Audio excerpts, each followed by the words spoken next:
welcome back. How's everybody doing? It is Friday night. We're going to make a travesty of a game as we Yeah, usually do, and we're going to have fun doing it. So, how's it going, Ruff? How's the week? How was the week? not too bad, not too bad. Fair to middling. It's I'll tell you what. Yesterday it was sunny, but it was cold. The wind was coming from somewhere not nice. Iceland, probably. Well, that would make sense. They are in ice, so Yeah, yes. no, but it better day today weather-wise. So we haven't had a great summer over here in Old Blighty, but Yeah, we're used to it. we haven't been. It's been cool in the morning. It's been in the 50s. I don't know what that is Celsius, but it's kind of cool. And then it gets That's to quite this cool. 80s. Yeah. We're gonna be up to we're gonna be back up in the 90s next week. Yeah, So no, there's already I can feel a little autumnal chill in the air. yeah, we had what around here we call false fall, where we're like, Yeah. oh, it feels so nice, and then it's gonna get blistering hot again. So it's called false fall. Yeah. Yeah, So we call it. There may be an Indian summer. We call it where it we warms get a up. late spurt of Yeah. summer. No, we get a direct summer type deal. Yeah, So, I know. yeah. We have it weird over here. That's all we talk about. Our Yeah. ailments and the weather. Yeah. Oh, my knee. Oh, my foot. Yeah, Oh, yeah. All Well, we started back to school this week, so I've been teaching all week, which is exhausting and enjoyable all at the same time. It's always that first week of school and just getting back into the swing of things. So it's been a week. That's the best way I can say it. First week's always a little rough. You're getting to know the students getting knowing Oh, you. of course, yeah, you got a new crew, haven't you? You're coming in, yeah. Yes. A load of Yep. kids, yeah. Yep, new groups of kids. And so yeah, it's always interesting when it comes into that and learn the personalities of the new students that I haven't met or Keep the other ones you got to keep an eye on and keep them pushed. Yeah, get them. Yeah, lippy. you got to put the foot down, the hammer down the first time Yeah. or so. Yeah, so but it's all good. I had a good time and we had a great time playing Tuesday night. That was fun. Or we played Tuesday. Yep. Yeah, I tell you what, we play that Hexplore it. I know it's not a war game, or is it? But it is. Whatever you think, it's a great game. It is a really. I got to great pull game. some out because Camp made me buy something. You said Camp. Yeah, Camp. Yeah, he's in the chat now. Yeah, that's why it reminded me. So he made me buy something. Oh God, what's he? Oh, Camp, the old iron and oak. Camp, you did this to me. Why did you do this to me? I was watching him play it, and I'm like, that looks like fun. It's not very easy to solo, is it? That's something I always. He soloed it pretty easily. I know, but this guy is altering Panzer bloody scenarios for solo. Well, that's a formula you put in for that. Yeah, so. well, it's obviously got it, and I haven't. So, but I like me flying colors. I know that's more individual ship, isn't it? Yeah, and it's Civil War too, so a lot of it's rivers and stuff like there. Oh no, I'm thinking of the other game, the other old one, where it's individual ships, wooden ships and Iron Men. Yes. Yeah. So this one's Civil War all the way to go through. So now you need the minis. Yeah, I saw your minis. No, oh dear, this is the rocky road to. Rocky Road to Dublin. The nonsense. Yeah, we get into it and then we get going, and yeah, it's one of those things. So yeah, I saw him play that. He did a really good job with it. Learn, Ruff, you and me, we can do the solo stuff. We're able to separate our minds and forget what we just had. Yeah, I suppose. And there's and this is what the Friday nights are for, is to play the two-handers. Yes. So that's. So what are we playing today, Ruff? We've kind of talked about it. We are playing, what is it again? It's Devil's Horsemen. Yes, there's no color. By the way, there are no color. No, this is it's 20 all black years and white. old. Yep. 20 years old, this game. And it's part of the GBOH system. Isn't it volume 10 too? Hold on, let me get volume 10. Yes. Yes, that tells you how much. Well, now then again, like they've combined a whole bunch of them together now. So like SPQR has a whole bunch of the modules together. Alexander has a whole bunch of the modules together that were originally separated. This is quite unusual because it goes into sort of Men of Iron times. Yeah, I noticed that it's with quite late. they've got cataphracts and stuff like that. So yeah. It's quite late. So but it is Eastern, so which is really kind of cool. So the Mongols, that'd be what, Genghis or Genghis Khan? Well, I think he's dead. It's his grandchildren, I think, in this battle. battle. Okay. And the Mamluks, which this battle evidently is the one of the battles that saw the beginning of the end of the Mongols' domination. Okay. And the rise of the other lot. Up to the gates of Vienna. So thank you, John. I appreciate that. Yeah, thanks. Yeah, thanks for your confidence. Oh man, it's all good. Yeah. No, it's so we're gonna do the what is it, Angelut scenario? Angelut, yes. Angelut. So we're gonna do that. It's 1260. So this one, this is 1260. And let's see here. Is there a little intro that I should read? Nordic sacrificing to iffy to the gods iffy for things. you, to the dice gods. And I don't know if it'll happen, if it'll work or not. Well, I'm trying. We didn't try anything. Yeah. And it's beer o'clock. So cheers, everyone. It's beer. Oh, yep. Cheers. 20 to 9 over here. So 12 to 4. So.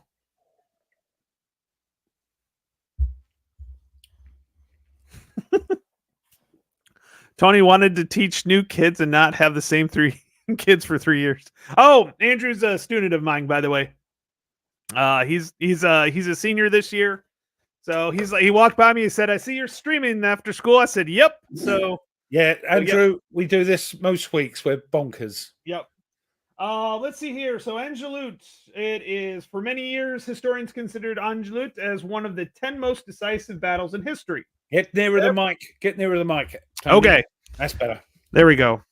That ranking, based on recent works and research, has dropped considerably, and while Angelut did not show the world that the Mongol army could be decisively beating, while introducing the audience to the aggressiveness of the new Mamluk sultans, the Mongols had lost before in a larger engagement, and the Mongol army at Angelut was somewhat ragtag rearguard force, which, the rear guards are usually the injured, or they're not quite up to par on that. So it was all a bit of a ragtag thing. I mean, they're saying in there, the what's his face, Berg,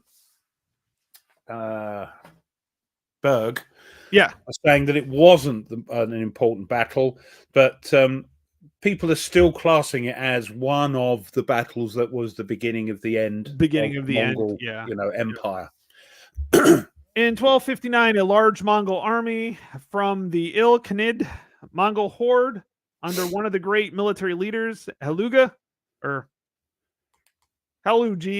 I can't pronounce it. I do apologize. Swept across the Euphrates and lit into the Middle East, stopping to rid the area of the Hashashin, the assassins, for once and for all. A major plus, the eyes of Muslims, Crusaders, and even Jews were still around. But after seizing most of northern Syria, Halaju's campaign to expand to the Ilkhanid territory ran into the Mongol halt. Notice the great leader, the death of the great Khan and the Haluga's brothers, Monge Khan. So you're right about it. It's the family. It's a family of the Mongol Khans. Yeah, it's a family affair. Yes. Halu gathered the majority of his Urdu and left small rearguard force under Tumen, one of Kedabuga from. Oh my God, I feel bad. Considered one of the top 10. Kedabuga was already in southern Syria, causing havoc among the remnants of the Abuid Syrians, and other troops that recently disintegrated the caliphate.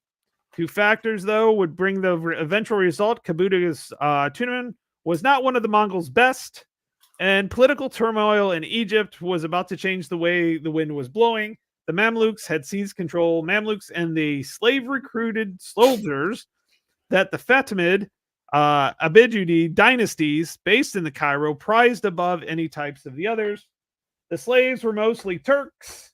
They had been the elite of the Saladin, the dynasty founded by Saladin. Which, if you don't know about Saladin, find out. He was a crazy awesome dude, very good military leader. Just really caused the Crusaders a lot of trouble. Lot of trouble. He was quite, if I remember rightly, with my limited knowledge, he was a bit like Rommel. The Crusaders respected him as a leader, and I think he treated enemies that were captured well. I think as much as of the day. Yeah, from what I've read from him, he treated the ones he respected very well, but the ones he didn't respect him, I wouldn't want to be one of those guys. Let's put it that way. Well, I mean, this is the age of battles where they sent emissaries ahead.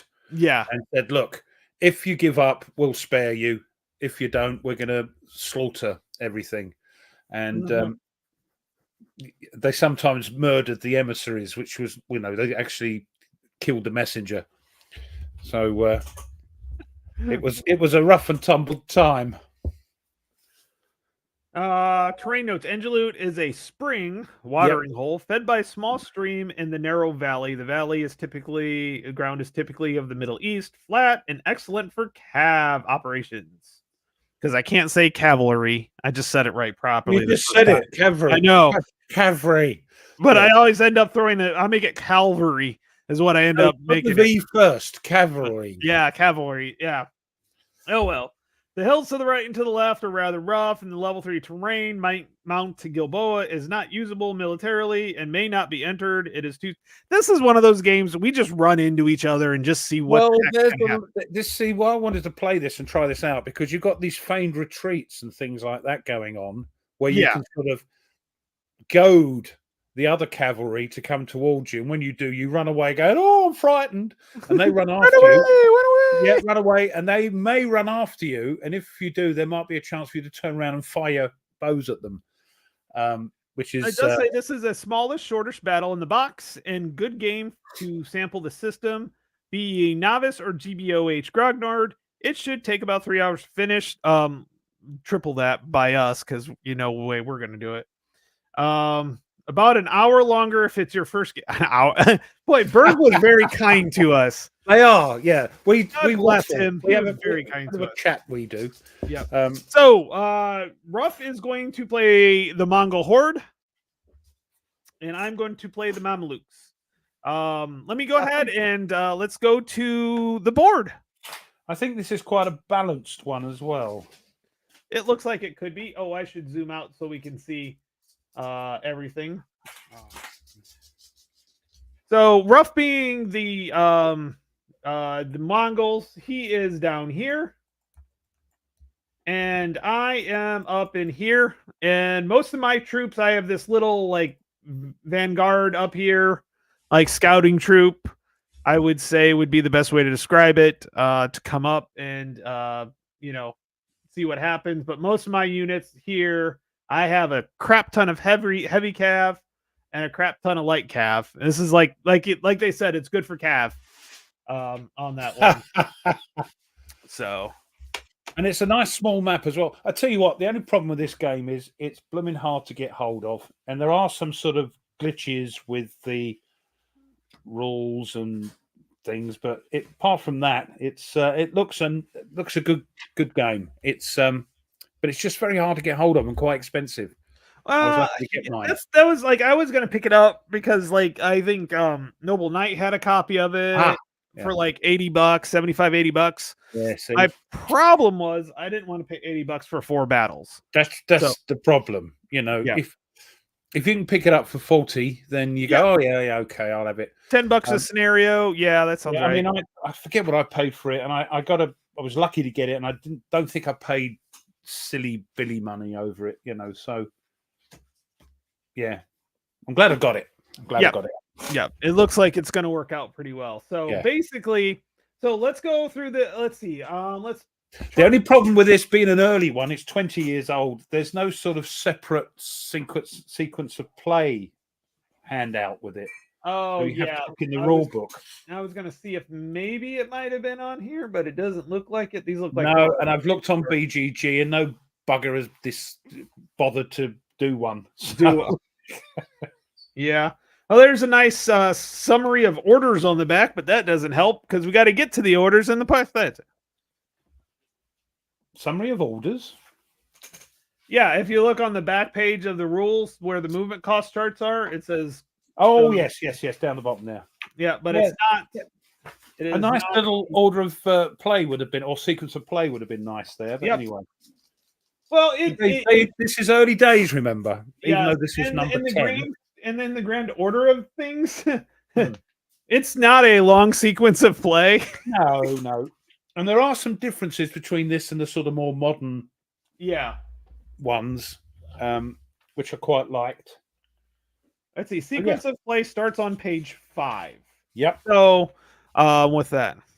Yeah, Hoplites being, John Haley says, Hoplites being re-released. I can't wait for that. I'm really looking forward to that. That's what I said. Yeah, Tony, when you messaged me and said, are the player aids on there? Yeah. They're weirdly done. Yeah. But there's no shock ones there. No. Or missile. Not missile. Shock and shock combat result tables, Clash of Spears doesn't appear to be on there. Or it is weird there. I think that's it there, but it's done weirdly. Yeah. They split up this is it. So if it's coming from the front and the defender is this, okay. Yeah, that's why I sent you the ones. Yeah, I appreciate that. It's here, but it's not. It's not clear. It's not clear what's going on. So matter of fact, I need to get those pulled up right now because I looked at them at the last day of school. You can actually plop them on, can't you? Yeah, actually I can because if I can, I'll download them real quick here. The PDFs. Mm-hmm. Oh wait, here we go. Open an Acrobat. There we go. This one. Yeah, I can't wait for Hoplite, yeah. It's going to be an interesting one. I've heard some funky things about it, so that sounds kind of fun. Yeah.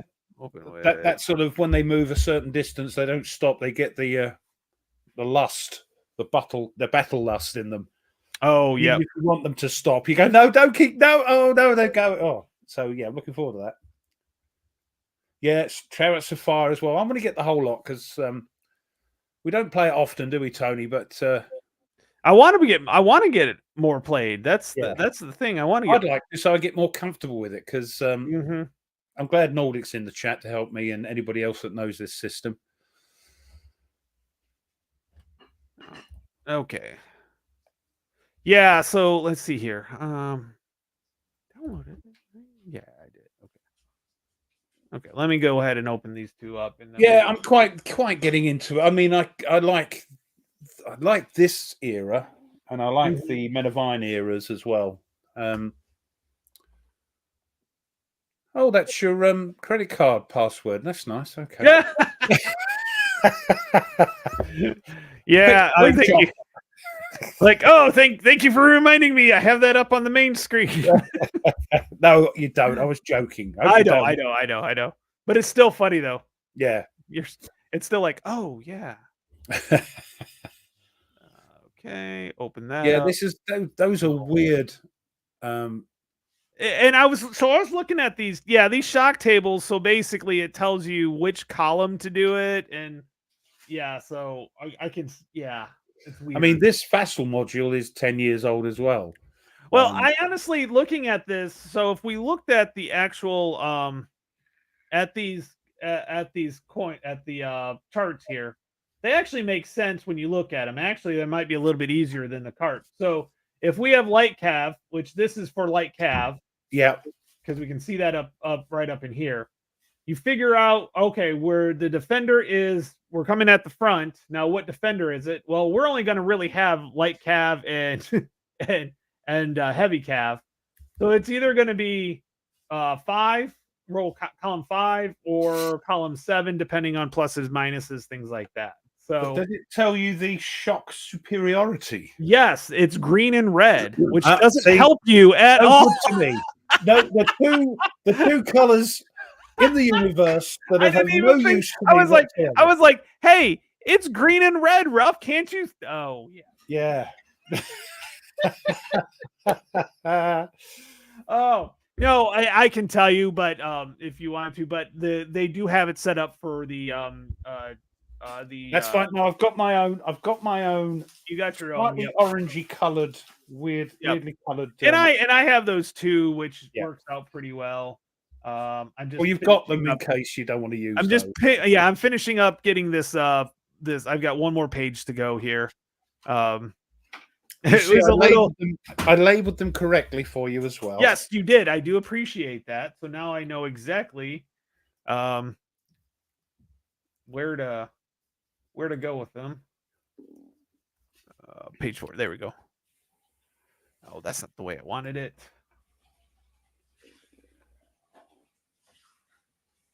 See, you know why people watch us on a Friday night, Tone? It's because they're drunk too.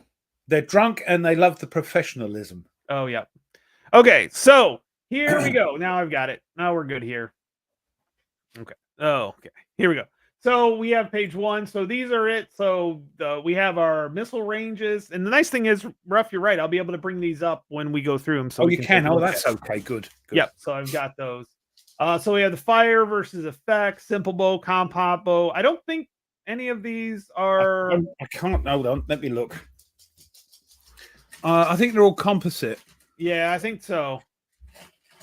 Yeah. Yeah. This is quite late on, isn't it? So yeah. So they're composite bow, which gives you nothing. So and it looks like. Yeah, there's direct fire and arch fire, and I think most of it's direct fire. I don't think they can actually be doing that.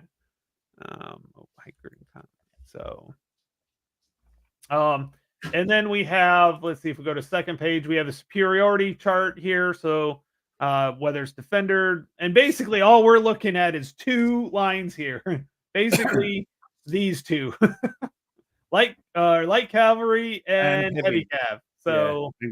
And the only thing that a heavy cav that is this defender superiority is if it's an unhorsed knight. The defender has superiority. Other than that, if it's a heavy cav, they nothing. So, and light cav only has, I don't think we're gonna. Actually, they have attacker superiority. What's the little asterisk here? These units must be attacked if they have moved. Oh, yes. The heavy units, if they move adjacent, they have to attack. They have to shock. The shock, yeah, and we have to do the must shock TQ. But if the light cavalry move adjacent, they can. They don't have to. Yep. But if they do, then it's TQ check, as well. Yep. Yeah, a defender always has to TQ check on a shock from what I read. Heavy units must attack. You're quite right, Nordic. Yep. And then we have our clash of spears. So this is where the this is the column for the shock that you actually use. So they basically combined it, made one chart out of it, and did something along those lines. Yeah. So that's really what that is. This is the shock results. This was the one thing I'm glad to see that we didn't have was this cohesion, hit, and TQ chart. That's not on there. No, I couldn't. There's some that's not there, and I think the other. This one right here. I don't think any of that is. Check. So pre-shock TQ, exactly what happens. Collapse, different things along those lines. Leader casualty, so we don't have to look through the rules for it, because God knows we're going to end up with leader casualties. The way I play, certainly. And then leadership check, line commands, things like that along those lines. So it sounds pretty good. Okay, so I can pull those up as we need them Yep. if we need them. I think Camp has summed up dice rolling games. Thundering of Hush, Clash of Steel, and the Disappointment of Dice. Yeah, I think that's about sums it up. That's pretty good. So I found the sequence of play. So we're gonna go stuff. So we do a leader activation phase, and then we do when we activate a leader, then we do the orders phase, and then we do the momentum phase, and then back to A, unless we've done if everybody's been activated, then we do the rally phase. Well, you've got the shock combat segment. That's in the orders phase. Yeah. So it's movement, missile, and then shock combat, and then momentum, or return to A. Yep. So, all right. So, and what we're looking at when we do this, so let me zoom in onto my leader here, which is Baybars. Ruff has Baydars. I have Baybars.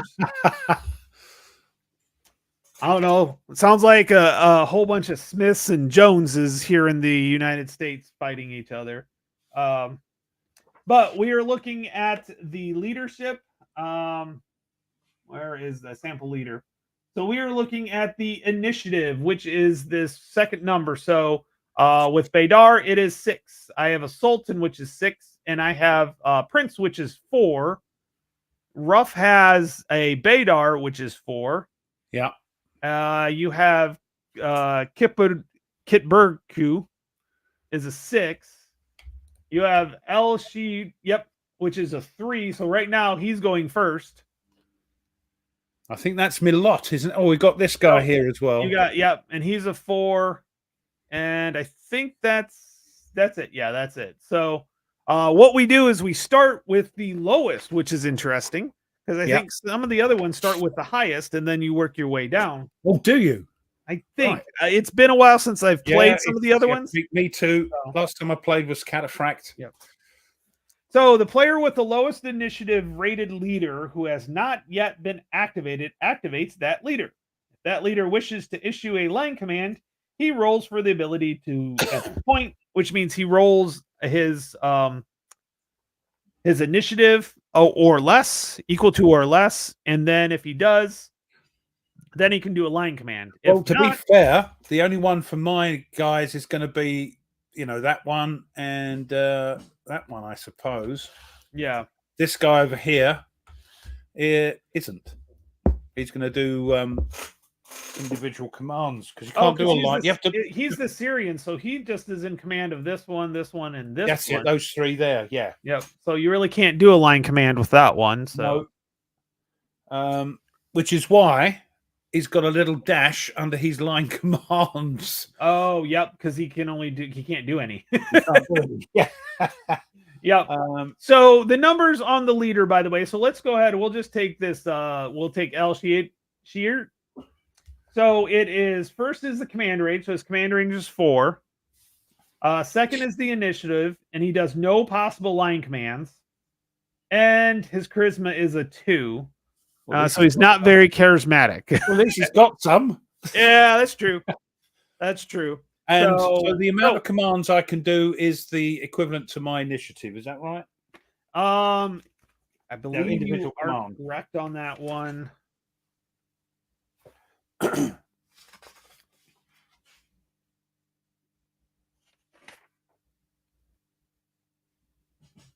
That's movement points. I thought I underlined all this stuff, but I guess I didn't. I thought it actually. Okay.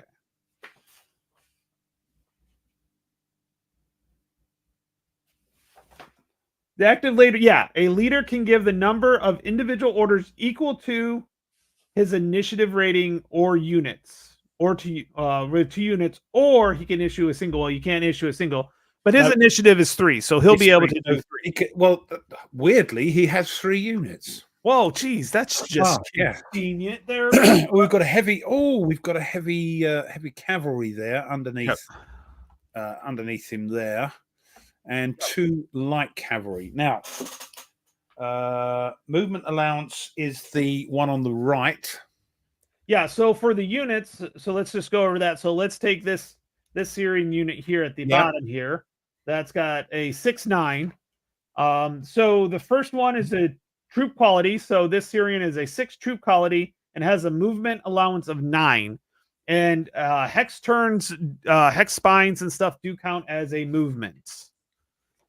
If I remember right. And I believe I do remember right. Hex spines? You know, like if you change facing. Oh, yes. You have to use one up for every hex spine you change. Yeah. I think. As long as, yes. I don't remember it all. Change facing is 1. Yes. Yeah. We don't have any infantry. All we have is cav. So yeah. Yeah, this is going to be just bonkers. Yes. We're going to be running into each other like there's no tomorrow pretty quickly. And I'm going to see, I can do some feigned retreats because I've got light cavalry in a little box like this one. Oh, yeah, that's right. That allows you. The Hev Cav can't do the retreat. No, and I don't think you've got any that can do the feigned retreat. No, I do not. All mine are just standard light cav. Yeah. Yep. Well, that would be fun. Anyway. Well, I'm glad you read the Faint Retreat because I have not. So, or I have, but it's been a while. Yeah. I've read it and it's gone. Yeah, you read that. Do you remember any? No. We'll be fine. It's pretty. If you start to move with it, and you move within 2 hexes of one of my light cavalry, I go and say, "Oh, I'm going to feign retreat." Okay, and I can move up to 3 to 5 hexes away, and then you have to throw a die and see if you fall for it. Got it. And if you don't, you go. If you do, you have to actually come towards me. Oh, even really?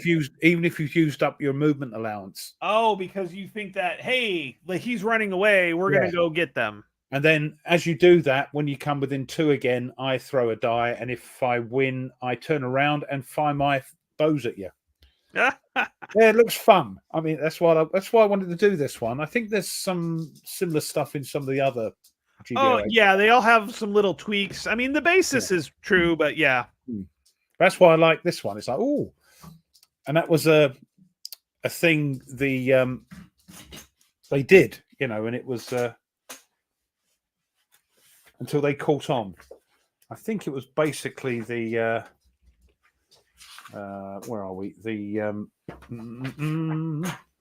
yes, John, you are correct. I should be facing them. They were just put there. I did not put them. Oh there. no, yes, you've got to turn them. You've got to turn them around. Yeah, I already turned them around. That's fine. Yeah. Yeah, facing is important. There we go. Now I got them all set. Right. So, Nordic, you spin them right round, me like a record. Wait. Yeah. Stop saying. All right. You ready to go, Ruff? Let's get this. So now I got that song stuck. Yep, that'll do it. Thanks. I appreciate that, Nordic. So we're activating. What's his face? Al-Shir? It's Al-Ashrat Musa. Okay. Al-Ashrat. Okay, got it. Yeah. So he's activating these 3, of course. So we can move. Oh, blimey. I've forgotten already what is the movement allowance. It's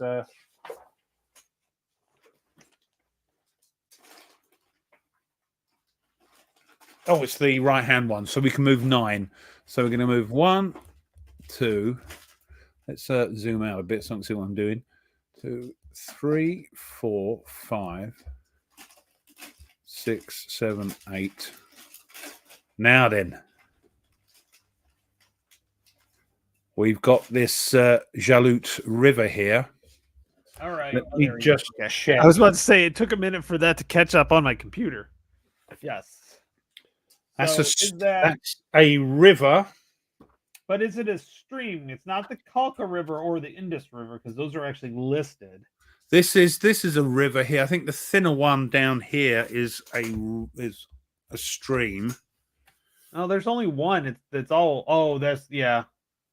Or is it? Because I haven't looked at. I think it's just a stream. When I looked at terrain, is a spring watering hole with a small stream. It's just a stream. Well, that's the stream. Oh yeah. Oh, that's right. and the stream is fed by a river. But the interesting thing, they don't list it though. They only list the. See, this is the thing with these earlier games or these earlier versions of the games.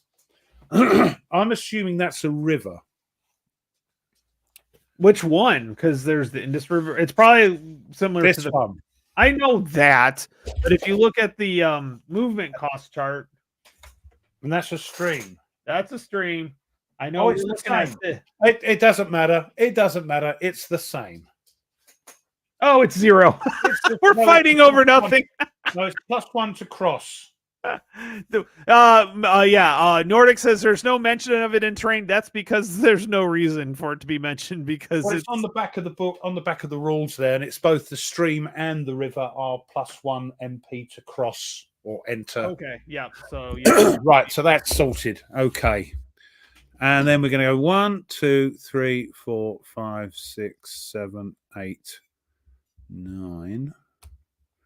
And then him and the boss are going to move. What is it? That's 8, isn't it? 8. 1, 2, 3, 4, 5, 6. We'll keep it there. Right. Okay. So now option.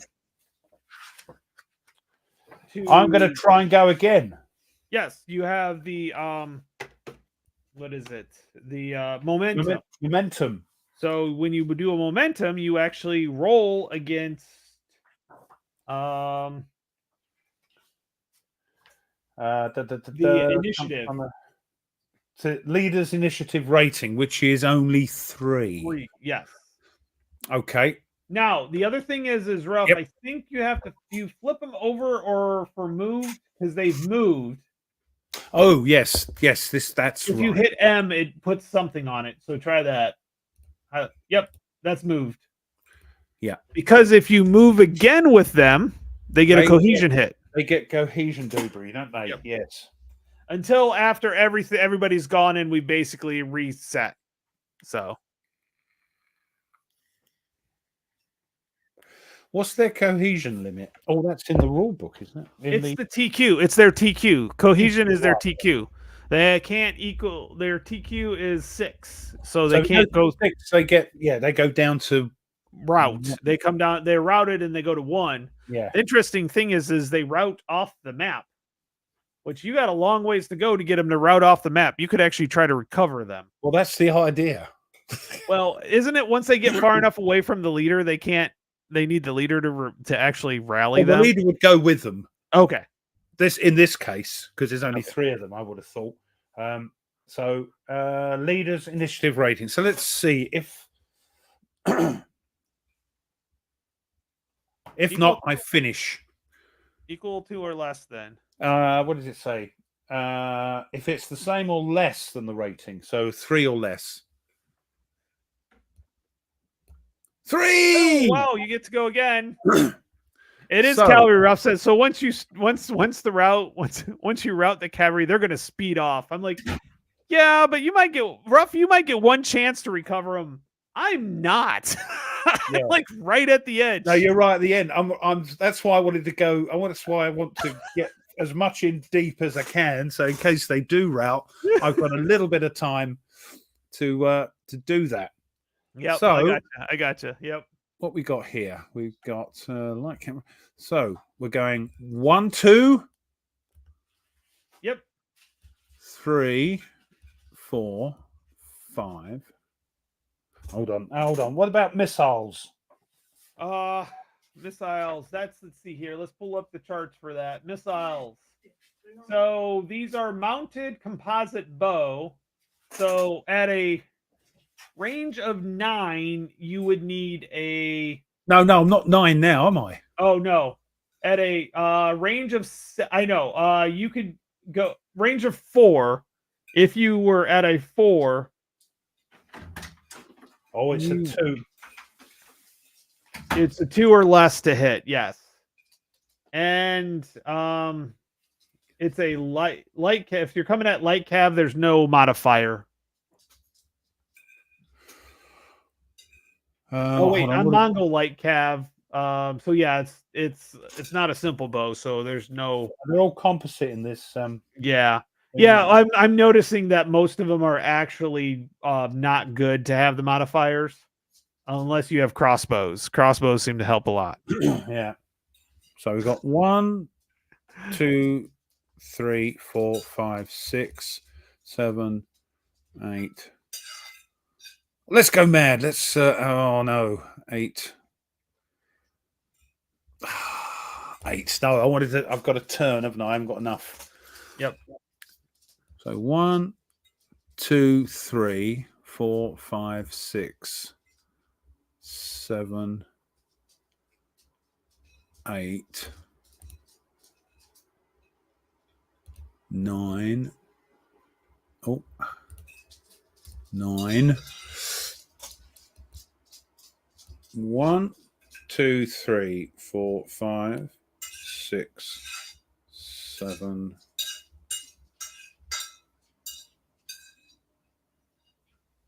Okay. Right. Oh, well, they get a cohesion hit, don't they? Yes. Yep. I There's think no that's code. just a plus. Actually, if you hit just the plus key, it goes up by itself. Plus and Seeing minus. if there's a penalty to cohesion. There isn't for light infantry for crossing the stream. We've got to check things. Oh yeah. So it is a +1 hit. Yes, there we go. Yep. And there, right. My recommendation for anybody that's doing Vassal, learn the keystrokes. It makes life easier than trying to right click. I can't be bothered.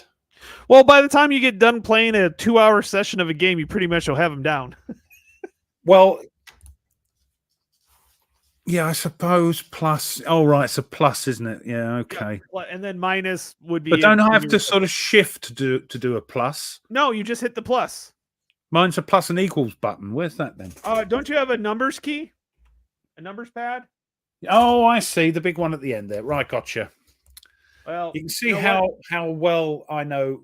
You know what? I think you're right though, because I just tried to hit plus and it didn't do anything. So, see how much I know. It might be the shift plus on the proper keyboard, But anyway, I'm going to try for momentum again. Really? Okay. Or shall I? Hold on. Do we add a +1 to that? I'm trying to remember for the momentum. Let's have a look. Let's see. Leader activation on orders. That's got to be that. It's got to be in that. Momentum.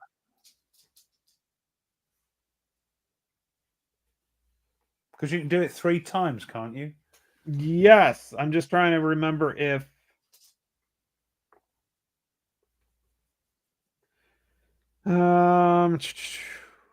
No, there isn't. So it's if you roll a 9 is an issue. Then you have to roll again. Yeah. Yes. You see the thing. This is what happened in the battle. His left flank went up and harassed. There's also hiding in woods and things, if I remember rightly. And if you roll 2 9s, everything's done for the turn. Luckily, it's not a turn game. It's not a turn number game. It's a route points game. So how many route points are routed off of the map?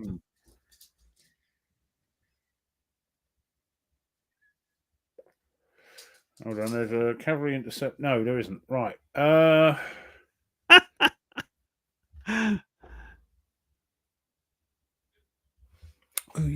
Counter. I do not think there's a counter charge concept to this game. No, there isn't. No. Okay. Camp was asking about that. I don't. Yeah, I'm pretty sure this is a little different because also you get a little bit confused between this and Men of Iron as well. Yeah. And the different GBOHs are slightly different the way they treat the cavalry. Yep. Because of the time period is what it is. Because of what the tactics were at the time and the weapons and that. All right, Ralph, are you going to go for it one more? Are you going to go for it again? See, if I do and I do it, I have to do it. I can't go now. I've changed my mind. No,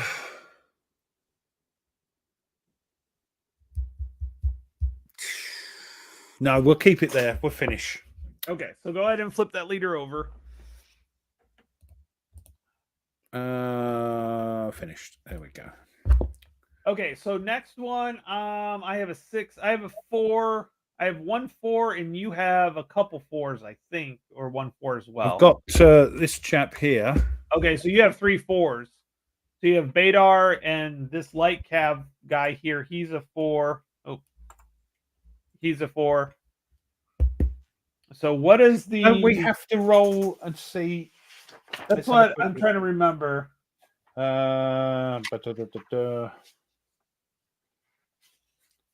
If a leader was to that may attempt to bump.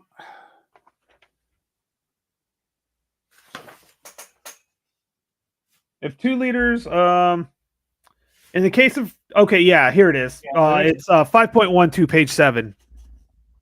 Each game starts with 1 activating play. The leader is activated in order of initial rating, starting with the lowest highest. In case of ties, roll the die.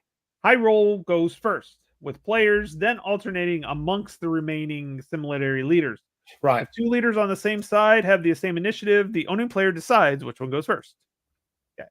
So we got a roll to see. So high roll wins. Okay. Yep. I got a 5. No, go on then. Okay, so I get to go first, and it's these guys coming in. Oh my god. Are they coming in now? Yes, they're coming in now because they come when they got activated. During the first game turn when the leaders are activated, yes. Yep. So this guy comes in. Blimey. You really needed me not to do that, Ralph. I really needed you not to, but anyway. Let's get all these light calves out here because it's kind of cramped. This guy's got a crap ton of leaders here. Oh my god. We've got some Bedouin as well. You've got all sorts, because this is the other thing. They had, both sides had, there were Franks and things, in both the armies. What was interesting about this period as well, I don't know if it's this battle, but the Mamelukes, the Crusaders of Franks were actually considering whether or not to join in with the battle against on the Mongol side. Oh, really? Okay. And they went, no, we're going to sit this one out, and became neutral.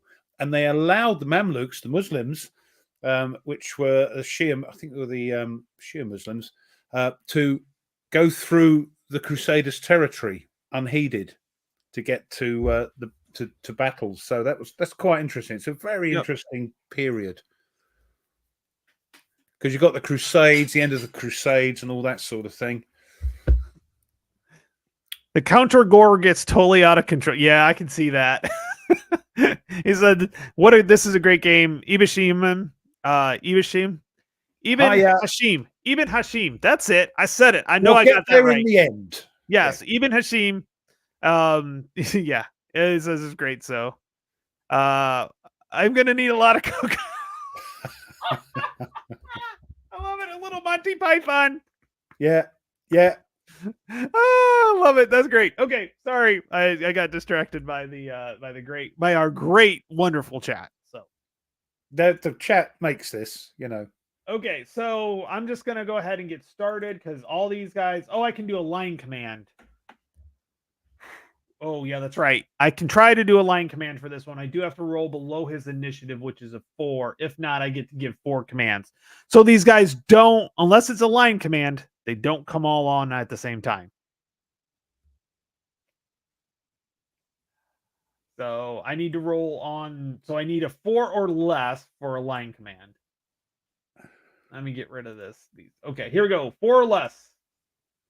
Is that a 10 or? Oh God, hold on. I can't remember now. 0. I can't. Hold on. I think it's the 0 is treated as a 0, not a 10. Yeah, I think it's a 0. Yeah. So yes, I get 1 line command. Woohoo! Yeah, too easy. I know, Nordic. I leave myself open. Okay, so I do get a line command, and I can do whatever the hell I want with them. So yay! Okay. They're all in line, so they're all commands. So we're gonna go one. Wait. Feigned retreat. Okay, so I have to roll. What do I have No, to I roll? can't. I can't with them. No, I can't. Because not they're boxed. moved. No, Because they're they boxed. moved. They haven't got the box around them. Oh yeah, this group does not. Yes. Oh, bugger! I didn't. Oh, jeez. Well, we're gonna get into some shock combat pretty quickly here too. Yes. Now, I did move into your frontal hex, so you can, I believe, do a Yeah. what do they call it? Missile. You can do a missile stuff in this. Yeah. Which basically, unless you roll a 9, you're fine. Missile combat. I can do. Now it's reaction.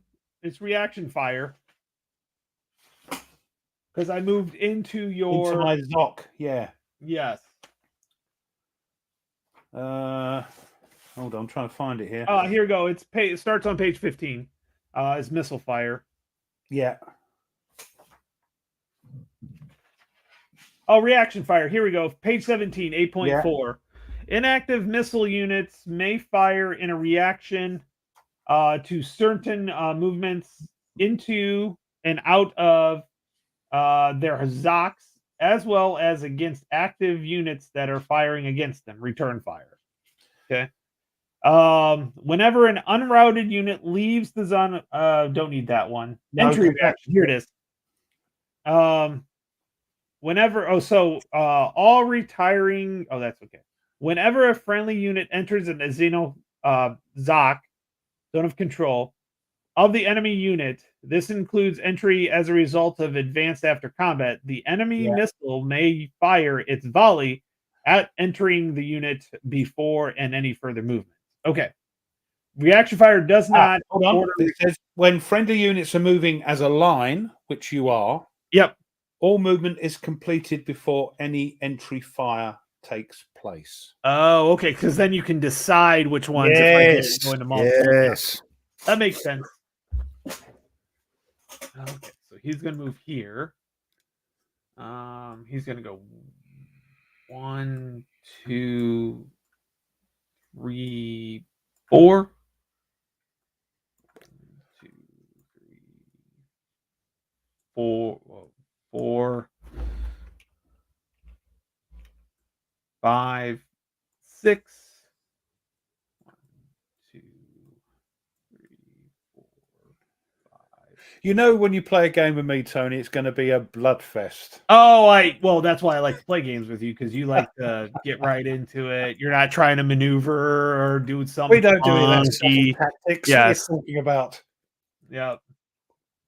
We're the model of tactics. I don't know what you're talking about. No.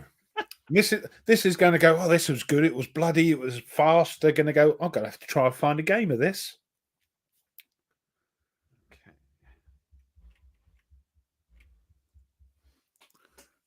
Right.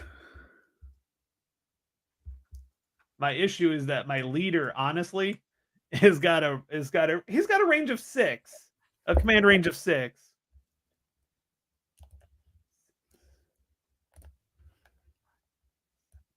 Yeah. So have you still got that thing up on?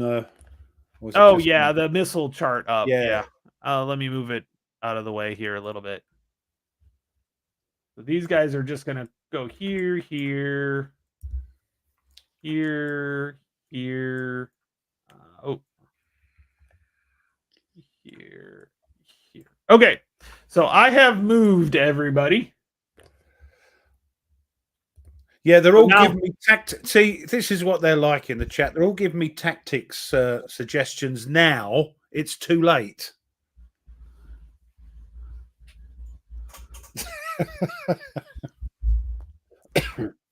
Hey, oh yeah, Nora, I did warn you not to advance too far ahead. Now you have stirred up the hornet's nest. Well, that's maybe what I wanted to do, so I can see. Well, then and this is like a van. They're like cav. It's not the heavy cav that you're sacrificing. Yeah, this is what happened. They went up and caused a bit of a stir. So, right, return. Okay. What do you call it? Entry fire, entry reaction. Because you got to choose which one to actually do. And Camp says it's color commentary, Ruff. It's not actual tactics. It's color commentary. They're gonna tell you what you did wrong after you did it. Of course. It's what he should have done in this situation. Yeah. Yeah. Because they're kind of right, because a lot of them have played the games. So that they're kind of like the retired sports person that adds to it. Yes. Yep. Yeah. Everybody loves an armchair critic. You know, it's yep. We call them armchair quarterbacks or armchair generals here. Yes. Yeah. Yeah. Or backseat drivers. That works too. Okay, so you have two. I'm joking. You have one that's easy to decide. So, this one's easy to decide because it's the only one. There's only one you can actually do. I can't turn, can I? You could choose which one. I can't turn, can I? Nope, because of the way I got it in front of your hex, and so you can't turn. Like that was the point. I was like, yeah, I'm going to take some fire, but I'm going to be able to get around the side of them. Let's try this one then. Okay, so it's adjacent, so it's 1. I think you automatically get a hit because it's like a 9, unless you roll a 9, and then it's not. I think a 9 is not a hit. Like so, it's composite bow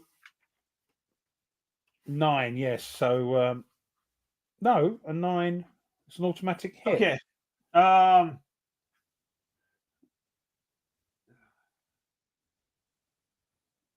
Because a 9 makes a missile low marker on, indicating that it only has 1 volley left. Okay. Composite bows or short bows, armed archers and units have unlimited number of missiles unless they roll a 9. Any friendly missile low. I don't want that. I want like, where's the procedure? That's missile supply. Rate of fire.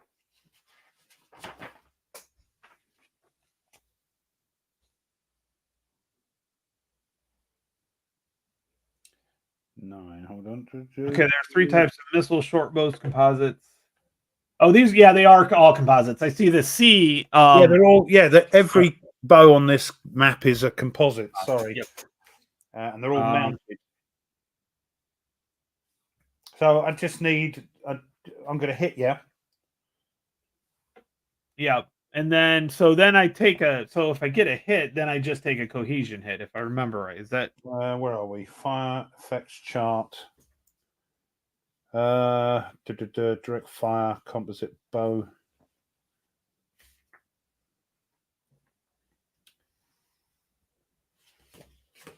So how does that work then? That's what I'm looking at. So you've got the missile range and results chart. Yeah, so receives 1 cohesion hit if the result. Oh, I see. You look at the fire versus. You've got it. It says fire versus effect chart, but it's fire versus armor chart. It's direct fire with a composite bow against. What are you? Light cav. So that's Mongol light cav. So it's a 0. So it's 0. So I'm going to hit you. Fire. Yeah, I'm going to hit you on a 9. Yeah, you look or at the less. ones, yeah, or 9 or less. 9 or less, and then you will move. Yeah, you'll get 1 cohesion hit. Don't think there's anything. Right. Okay. Well. Yeah. Okay. Yep. 6. So you get a cohesion hit. So basically, all you're really doing is rolling to make sure you don't get a 9 to see if you get a missile low on like right next door, because you're gonna make the move. So yeah. So you check on the fire versus armor, then you do the missile range. Because it adds or subtracts to your die roll. Stuff. So you technically could get a 10 depending on what type of unit you have. Yeah. So, but in this case, since it's all composite bows against either light cav or cataphract cav, there's a +1 for against cataphract cav, because that's the or no +1 against the heavy cav. So on that, so yeah, and cataphract. Well, there's no cataphract, is there? As Nordic says, the attack roll is basically to see if they go missile low when you're adjacent. Yep. Or if for some reason I have to, I'm really low or really high on on cohesion hits, and it might put me at a route possibility. Yeah, yeah, but not at the moment. No, not at the moment. So, okay, so Ruff, you're up. Now, So you get let's to either choose this one or this one or this one. Those two. let's do. What are they both? What's the difference? They're exactly the same. Oh yeah, that's your leader I'm looking at. Yeah. Okay, we'll do that one then. Okay. So again, there's nothing to add. It's a 9 Just or see if you get a missile low. Yep. 5. Right. So he takes a missile low. So he takes a hit. Okay. All right. This looks good. Looks like we've got it going here. Okay. So now I've moved everything, but we are adjacent. So now we go into shock combat. They are light, so I don't think light has to do. You don't have to go into shock. That's right. I'm trying to remember if I have to do the TQ. That's what, if I do go. Oh yeah, you do if you decide it's TQ. Okay. I'm pretty sure it says there that you don't have to, but if you do, you are shock TQ check. Yeah. In the shock combat phase, heavy combat units must. Others can. Yeah, and if you decide to, I don't know what the shock no TQ check is for. There's something that non-moving units. Oh, okay, got it. Yeah. So moving units, no matter what, it's going to be a shock TQ. If you decide to shock, heavies must. And lights can, but if they do, they have to TQ check. That's on page 14, 7.3. Okay. Well, I'm going. So these two are going to shock. Let's. I'm going to zoom in on these guys here. So these two are going to shock here. This one is also going to shock, as well as this one. Okay. Oh, do I want to add a third one into this? Oh, why not? Yes. Well, the thing is with these two, I'm not going to get a position superiority because it's not a flank. This one puts me at a superior, a position superiority. So because he's going in from the flank. So yes. Okay. So now, okay. So let's go through. There is a process. Well, hold on. I have to put a shock no TQ check, don't I? Well, you still have defenders have to TQ. Do they? You're not shocking. I'm shocking you. That's what I was getting. That's what right. Okay. Yeah. If I was already there, if you were already there, then it would be shock. Yeah. No TQ check. Right. So I have first, to. So charge shock must TQ. Hold on. Do I have to put shock check on there? No, you just automatically know it. I mean, you can if you want to. Well. What about this? What's this one doing? Oh, sorry, this one. It's shocking you too. Oh, go on then. Oh, that's the leader. Oh, yes, the leader. The leader. Yeah. So I'm just going to put that on there just for the sake of it. Right. So now they have to do all the checks first, don't you? Yeah. So if you go to page 18, they have the actual procedure. Yeah. The overview. So number 1 is charge. Marked units and their defenders check TQ to see if the troops will attack in an ordered manner. So basically, we need to see if we don't. That's where this other chart that you had that's really good. So let me pull it up here so we can show it. So I can show it off here. That's I think it's page 4. Yes. So here it is. So we've got a pre-shock TQ check. So if we equal or minus the TQ,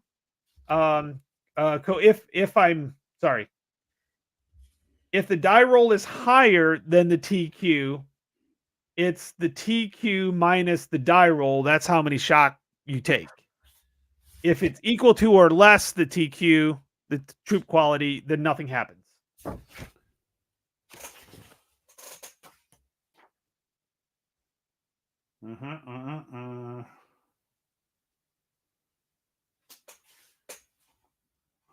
Take a number of cohesion. Right. So even this check TQ will give you cohesion hits. Yeah, if you roll above your TQ.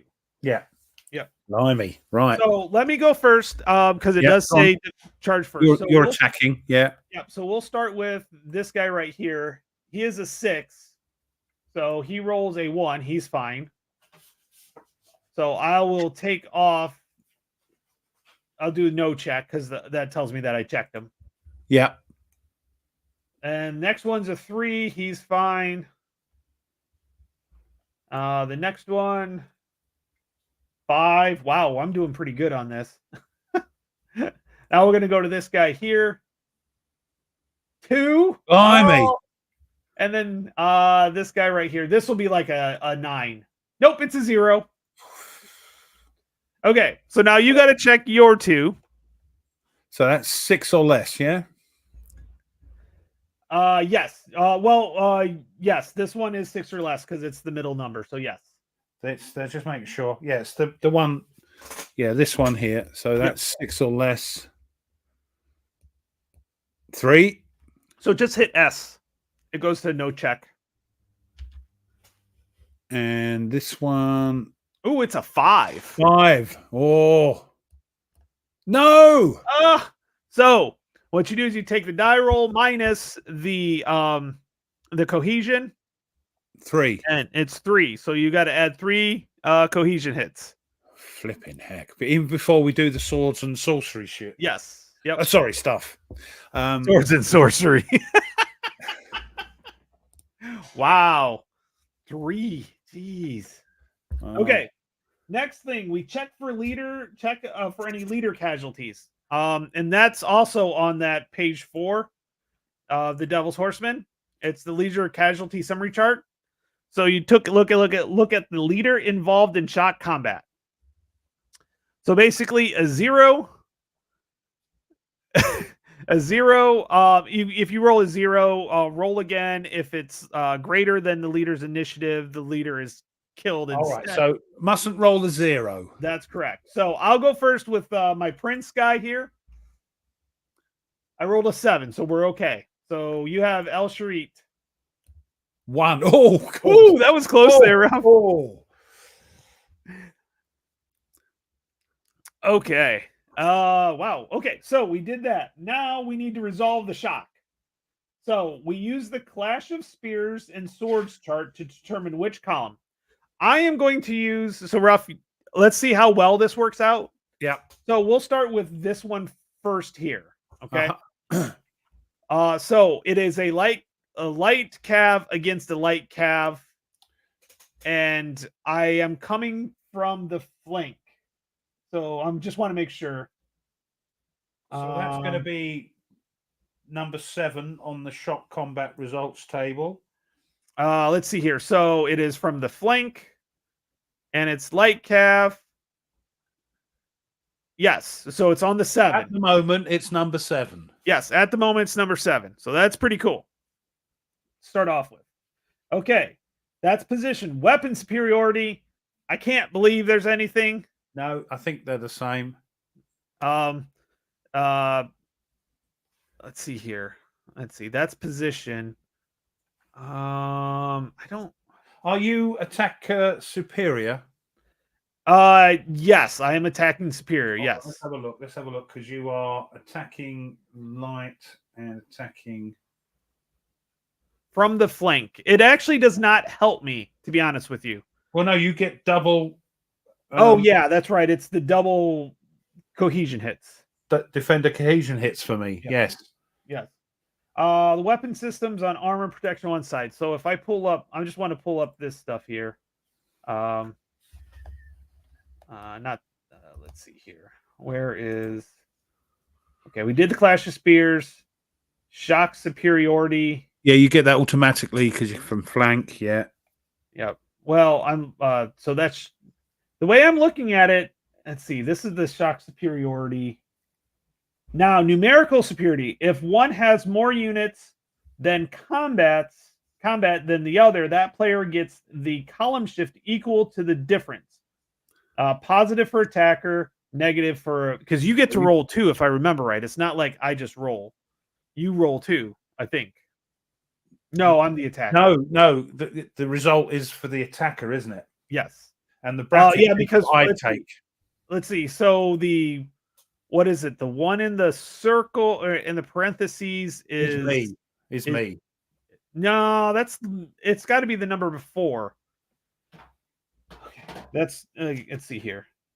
No, attacker cohesion hits is the first number. Defender cohesion. Oh, that makes sense. Okay. In brackets, or as you call them, parentheses. Parentheses in the brackets. Yes. Okay. So basically, I get to go. Was it 2 column shifts? So you're on 9. Yeah, I'm on the 9, and then with you got any charisma on your attacker? His charisma is that a die roll modifier? These are die roll modifiers. Now, I don't think you're moving column shifts anymore. I think that's it. You're on 9. We're on 9. Yep. His charisma is a 3. So you add that to your die roll, you sod. Okay. For leaders, subtract. And my leader, I haven't got a leader there, have I? No, he's not that one. You're attacking the one at the top here, aren't you? Yes, we're doing that one first. My leader's not there, so you're adding 3 to your die roll. That's it. So you're on 9 with a +3. Okay, sounds good. I think. Oh man. Dear, how sad. Never mind. Well, let's see. So it's +3, so it's actually a 4 on the 9. Ooh, so you take 2. Yep. Now, do you have to spread them around or what? Yes, you do spread them around. I did read that. You do have to spread them around and evenly. Oh, so I get 2, and so I'm going to spread them to the ones that don't have it yet.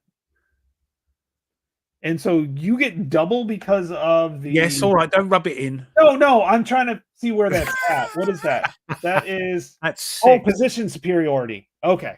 That's where it is. Okay. When one side's angle position is of attack is from the flank or the rear. Okay. Yeah, I think if you do that, that's automatic superiority. So you get double. I have to take double. I think I remember reading that somewhere. You'd have to take 6. So I'm now to 7. So you actually are routed now. Now, can I do...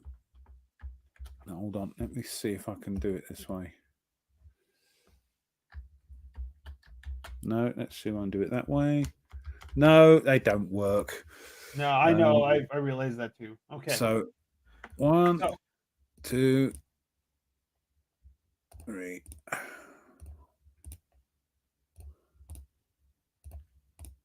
That's it. Okay, so right click and see if you can do a route. Route, rally, route. Okay, so route and retreat. So 22. A unit which has routed is immediately moved 2 hexes towards the retreat goal. Either the unit's leader standard. Now the thing is, I can't move through. Can I move through an enemy Zoc? I haven't got that point yet. All right, because I've got to move here. Otherwise, I've got to move through my own men. No points are expended, but the unit must make the most direct path towards the designated retreat goal. This pass must be vacant of hexes, not in the ZOC of enemy units.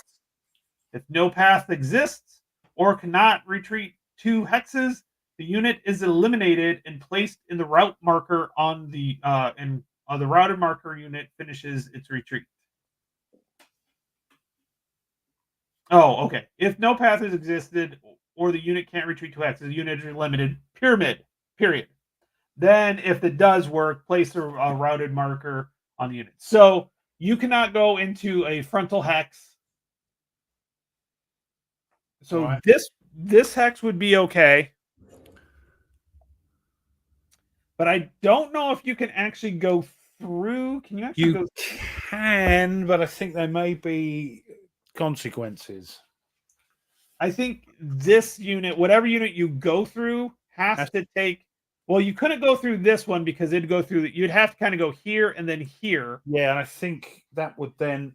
And then he would have to go here because you Yeah. can't stack. This But I guy think would because have it's gone to. through that unit. That takes a cohesion hit, I think. Yeah. I'm just trying to look here. I'm looking restrictions on routed units. Routed retain their move allowance. They have a TQ of 1. Routed foot missile units are automatically missile. No, all other units. Oh, yeah. Units may move through friendly combat units with the following costs. The unit expended movement. There's no movement points though, so we don't do that.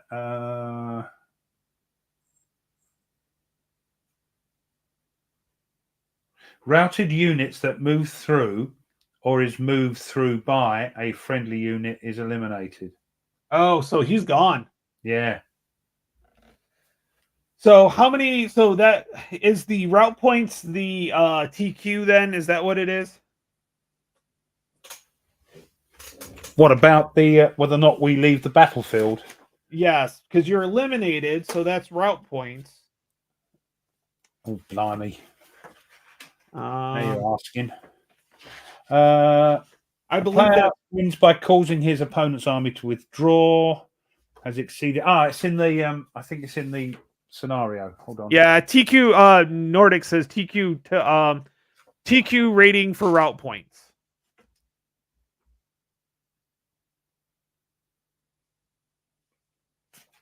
Yeah, that's right. But it's going to be the Mongols will initiate Mongol withdrawal reaction when they reach 75 route points. Yep.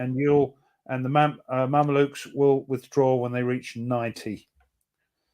Yep. So, is there?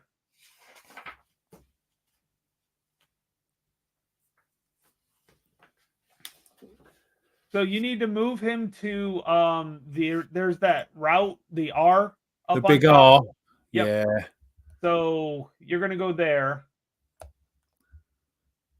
And that is 6. That was 6, right? He's a 6. Go ahead and clear everything off of him so we can kind of see. But I think he's 6. I've just done it on the route levels there. If you bring it up now. Yep. I've now got. Why is the red one? So you're the Mongols, right? Yeah. Okay. That's right. Okay, there we go. Yep, that works. Okay, so you're at 6. I got to get you to 75. Okay. And you got to get me to 90, which makes sense. Yeah. Because but there's an issue. If I get to 75, I initiate the withdrawal reaction. Yep. Which is basically the dead. That's on page 23 of the rules. When the Mongols reach their withdrawal level, we have a choice. You can accept a defeat and loss, the end game, and marking him spineless wuss. Oh my god, he actually said a spineless wuss. It's literally in the text. Yeah. And not acceptable in any decent Mongol household or Chinese restaurant. I love Berg. Oh my god. His stuff. Can instead immediately conduct a dismount and defend phase.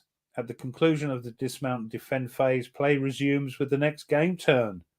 The Mongol player takes the following action. He eliminates all routed units. He eliminates all units that are enemy zone of control. He eliminates all non-mounted units, all allied unit.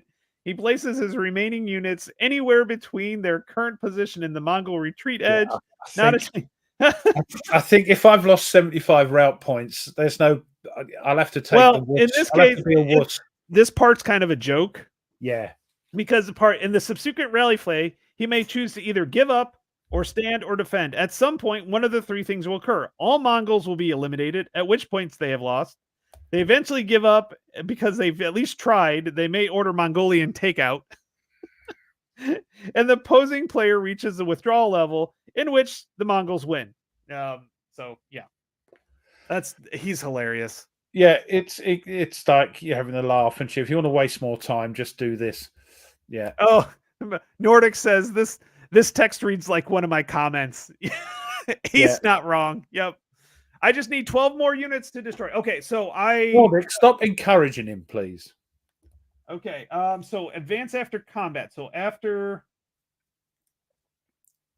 Okay, cohesion is measured. Well, the other thing is, of course, we're doing this. We're showing how combat works. So. Okay, so attacking units must advance into hex vacated by an enemy units as the result of the shock only, including pre-shock TQ check. This does not require an order, but the advancing unit pays all cohesion penalties engendering by such move. If the advance would rout the moving unit, it still advances and does not rout. It does have the number of cohesion hit equals to the TQ -1. Units, okay. Advancing units may either change facing upon vertex. If there's more than one attacking unit, the unit that had superiority, if any, must advance. Okay, so that would be I think this guy right here, because he was the one that had superiority. Because he came in, he was the position superiority. So I think he actually gets it. He has to do it. Yeah. Yeah, get rid of that chart again. It's still on the. Oh yeah, that's okay. That's all right. No, just says it. Okay, so now I did move in. There is no advance after. If there's more than you can actually, there is no advance after missile fire alone. Okay, so but now you can actually. This guy right here can actually go after this guy. Because you've moved within. Yes, within, I think it's 2 hexes. Within range, I think is what it is. I'll take a look at it was page 14? It's actually, the rules aren't too bad once you get moving in this. I mean, there's only 24 pages of these rules. Yeah. Compared to quite a lot in some of the others. Okay. Let's see here. Oh no, it's only in their zone of control. That's reaction fire, isn't it? Yes, that's reaction fire. Entry reaction. Yeah. So it's not within 2, it's just within that. Okay. Yeah, you've got Okay. Yeah. Okay, so now we do this one. So we'll go through that procedure again because that really helped me understand it. We already did it. Okay. I think you've got what's name. You've got shock superiority because you're attacking from the flank. Yeah, I have position superiority. Yeah. Not system, and I have numerical. So we already know it's a 7 because that's the same. It's the same unit. They're the same unit. Yeah. But it's only a +1 because I only have 1 unit extra to more than you do. So you're on the 8. So I'm on the 8. Yes. And have you got your leader with you? No leader with me. I have my leader, so you take -1 off the die roll. Okay. Hold on. No, charisma. Has he got any charisma? Hold on. Yeah, he's got 2, so it takes -2 off. Yeah, 2 off. Okay, and I'm on the 8. 8 with a -2. Oh my god! Oh, that's 7. Okay. So on the 8, a 9 -2 is a 7. That will be I take 2 and you take 6. 6, which will, yeah, he's gone. Let me. Yeah, I can. Oh, I'm not going to destroy him this time. No, he can move. So yes, I got my 2 hits. So yeah, he's gonna go routed.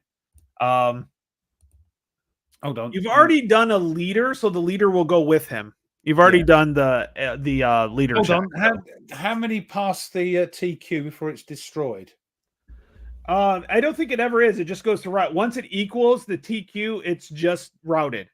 And it has a TQ of 1, doesn't it? Yes. Yep. And we're going to move 2 back, haven't we? 2 back, yes. Because during the route phase, that's when it will move more. Which is after all the units. Okay, and then I have to move in. So I'm going to move in here.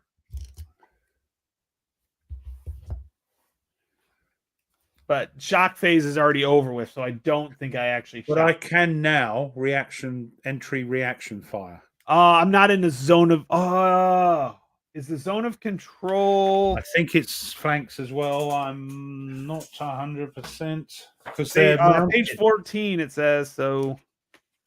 Because they're mounted and they can sort of jiggle You about. can reaction move. I'm pretty sure you can do that too.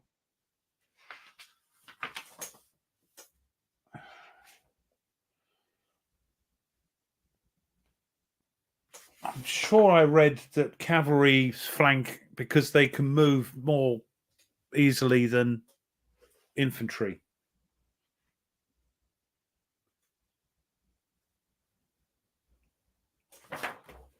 Hold on.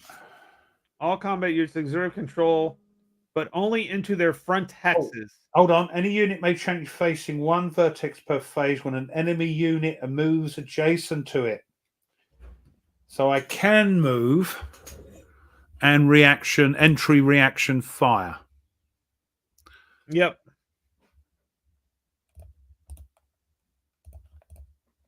Right. Good. Okay. I must have read something else then.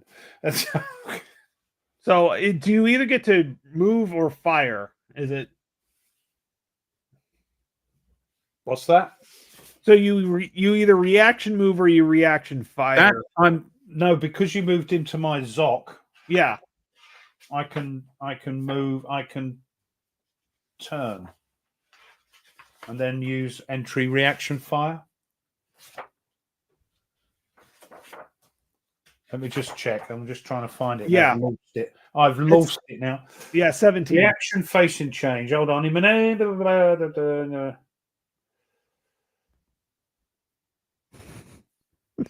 on. Yeah. No, they weren't kind to Custer.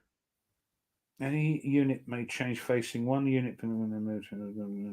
Includes advances after combat. He may not do so if you're already in the Zoc. No. No, it's not infantry. Doesn't say. I don't think so because I'm not moving into your Zoc. I didn't move into your Zoc. You became the Zoc after you moved. Right. Yes. So what you're saying is you moved in, you moved adjacent so I could reaction turn. Yes. But I can't fire. Mm-hmm. Right. Okay. That sounds reasonable. Yeah. All right. I can't do line commands anymore. So shock combat's over with now. So I'm gonna change all these, and is there? Oh, I forgot to mark all these guys. Moved. Oh, because you moved, yeah. Yep.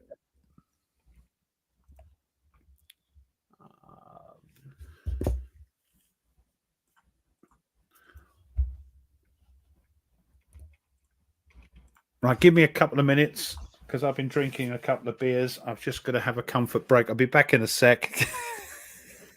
Is that all right? Yeah, that's fine.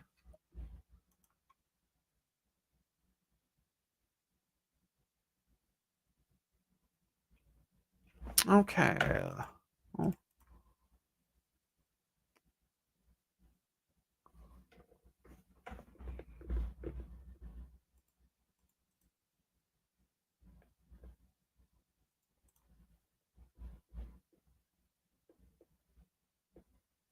I gotta look at this for some reason.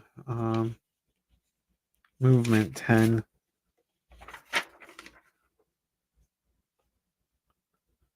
Why is this not letting me?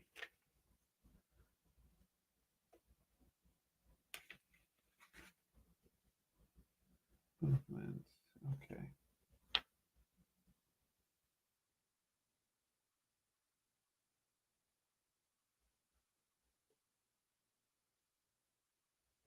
Well, that's interesting. They don't have.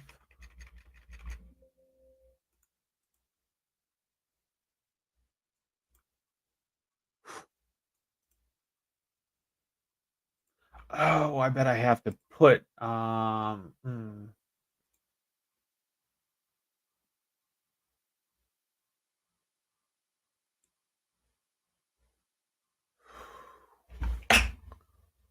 interesting.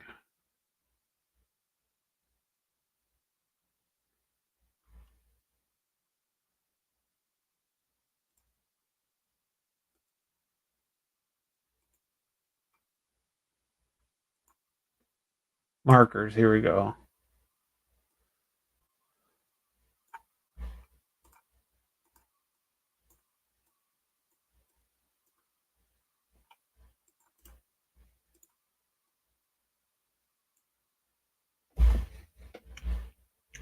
The Control C for clone. Yep.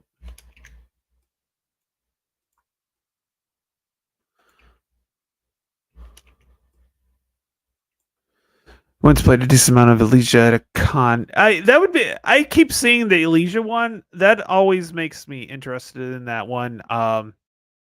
Yeah, that's an interesting unit. So I'm thinking because these guys are actually the reason why they can't be moved, like flipped, is because they can be they if they're flipped, they're dismounted.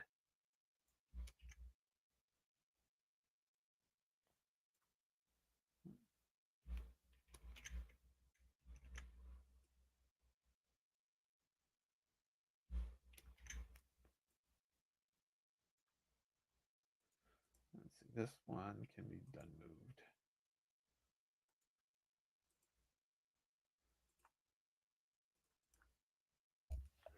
Okay. How are you getting on?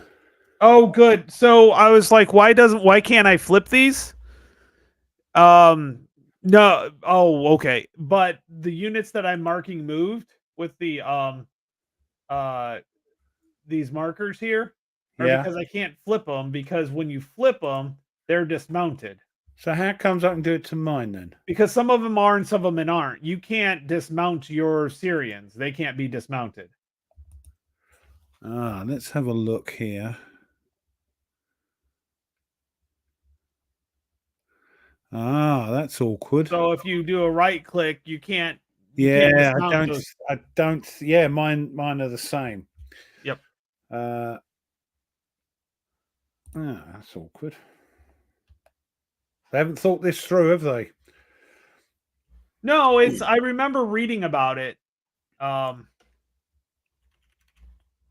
I remember reading about saying that you may have some that actually like Yeah, so you have to use a moved counter on them then. Yep, exactly. Yep. Yeah.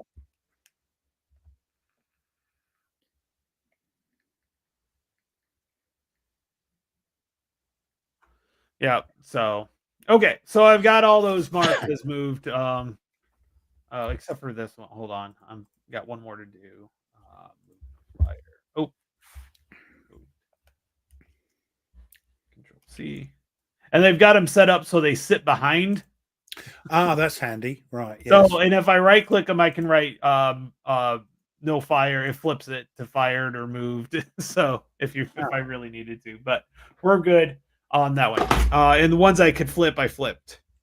So That's okay. I think I am just, you know what, Ruff? I am just gonna go ahead and finish. I'm not gonna try. Oh, it's the old "I'll wait for you to come to me" thing, is it? Well, something like that. Also, this activation will probably be our last for the day. Yeah.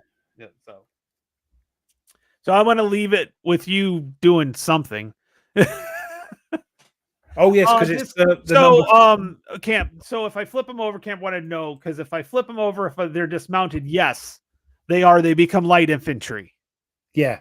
Yeah. Yep. Which is not good against, especially against heavy infantry. that Ruff has plenty of. Going to be also, of course, up. they're not as mobile. They can't, get away so quick. Yep.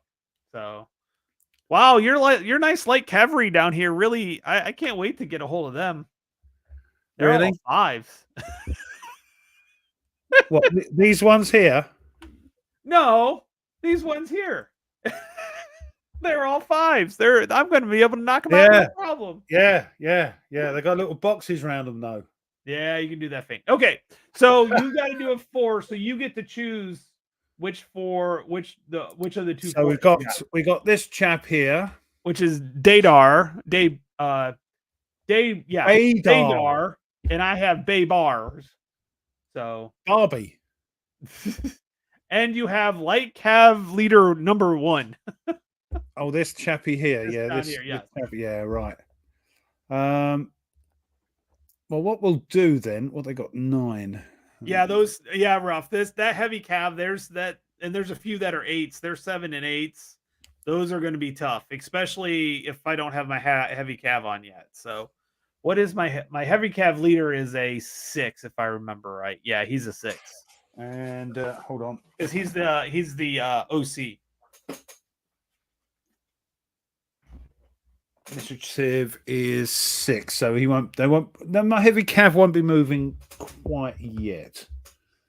I think the Georgian and Armenian and the heavy cavalry are under the command of this chap. Yeah, so basically your light cav are the back line, the heavy cav are the front line. Yeah. They're commanded by that leader, so. Yeah, you're right. I thought the same thing, Babar the elephant. When I saw Badar, I was like thinking Babar. Yeah. You child. Barbar the elephant. I thought it was Babar. No, we say Barbar over here. Let me just double check with the librarian. Yeah. The font of all knowledge. Wait. Can you hear me? He's got headphones in, so watching the telly. Is it? Oh, you know the elephant Barbar? Is it Barbar or is it Barbar? Barbar. Thank you. It's Babar. I don't care what she says. Babar, is it? No, it's not. No, she's making a funny face as well. No. They're to say, you colonials. So, bless them. Right. So I think we better bring. Let's have a look. 1, 2, 3, 4, 5, 6. So.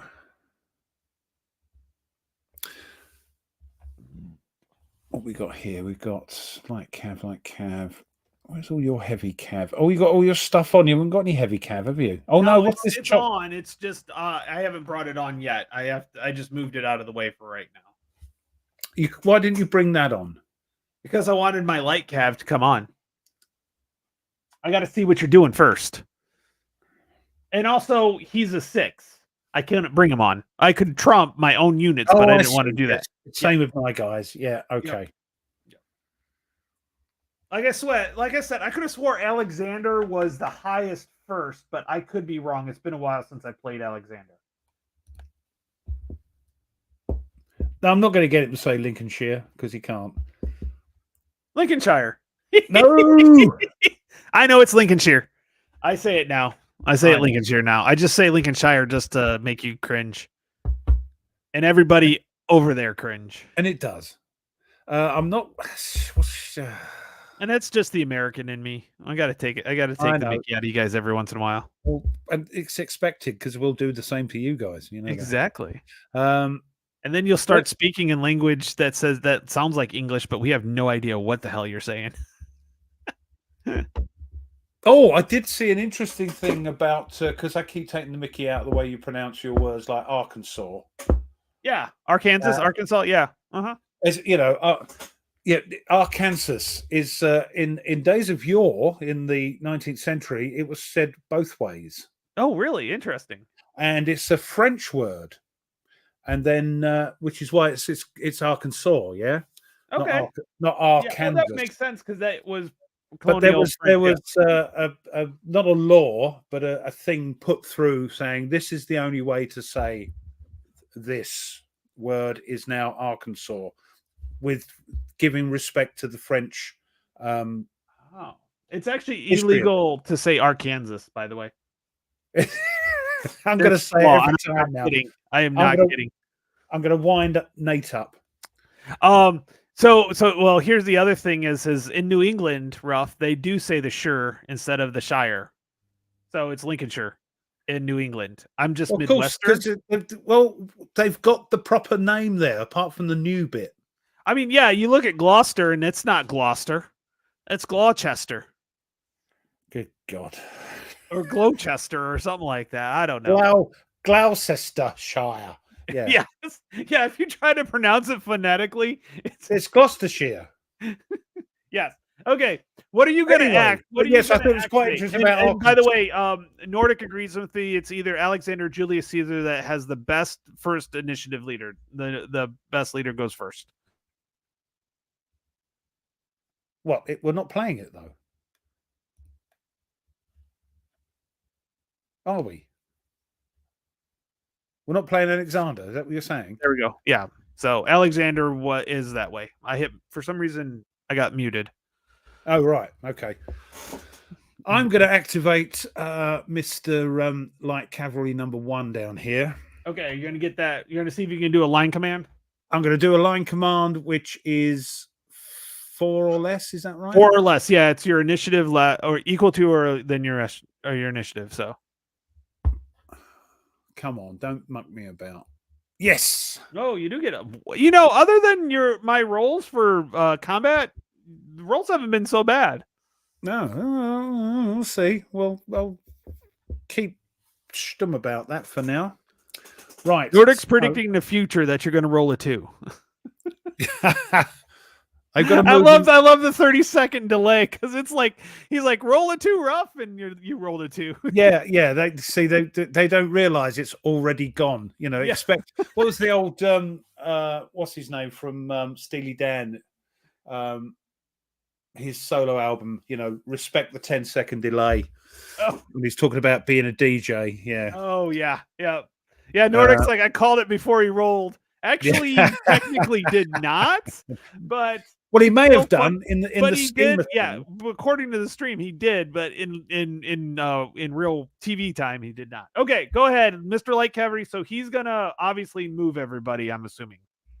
Yes. So including this one at the end, I think is under his command as well, because they're all under the command. Yep, and he has a good command range too.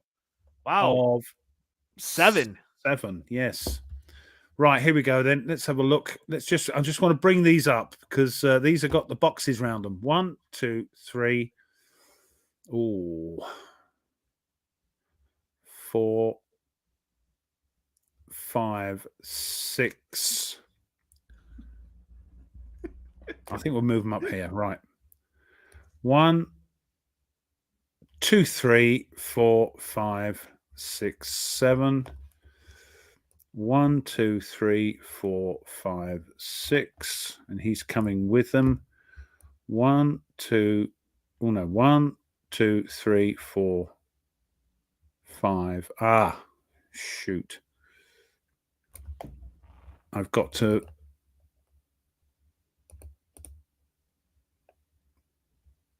Six.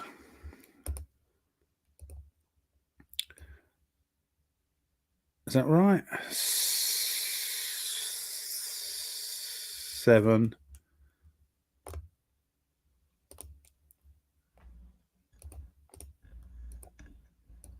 8, 9. Hope that was right. 1. No, we can't do that. 1, 2, 3, 4, 5. How can they be so far apart? 5, 6, 7, 8, 9. 1, 2, 3, 4, 5, 6. Now, what's his range? 7. 1, 2, 3. Just in range. 1, 2, 3, 4, 5, 6. No, it's not in range. Hold on. Let me move that back. Now, have we got the daisy chain rule in this? That's what I was looking. I know that's what I was looking. Because I'm pretty sure you do get that 1 hex gap. I need to look up line command real quick just to make sure. Well, let's move him again. 1, 2, 3, 4, 5, 4, 5, 6. That's yeah. 1, 2. The way they have it set up is that 1 gap. So I can't believe that there's not a line. Well, I've got rid of the gap, except I don't actually remember reading it, but I don't remember not reading it either. oh, blimey, hold on.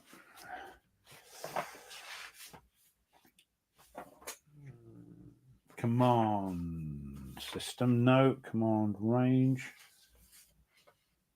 Command range. The range based in hexes over which the leader may exert his initiative denotes his overall presence on the battlefield, as well as the presence of his aides and the effectiveness of his ability. Okay. No, I don't know. Command system.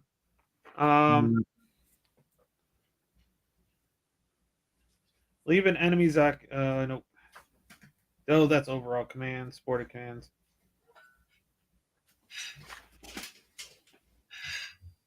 Leaders in combat. I don't think there is.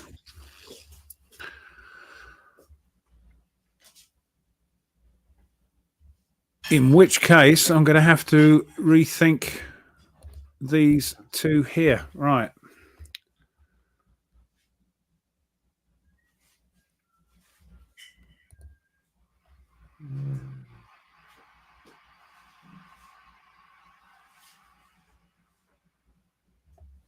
Hex says here we go.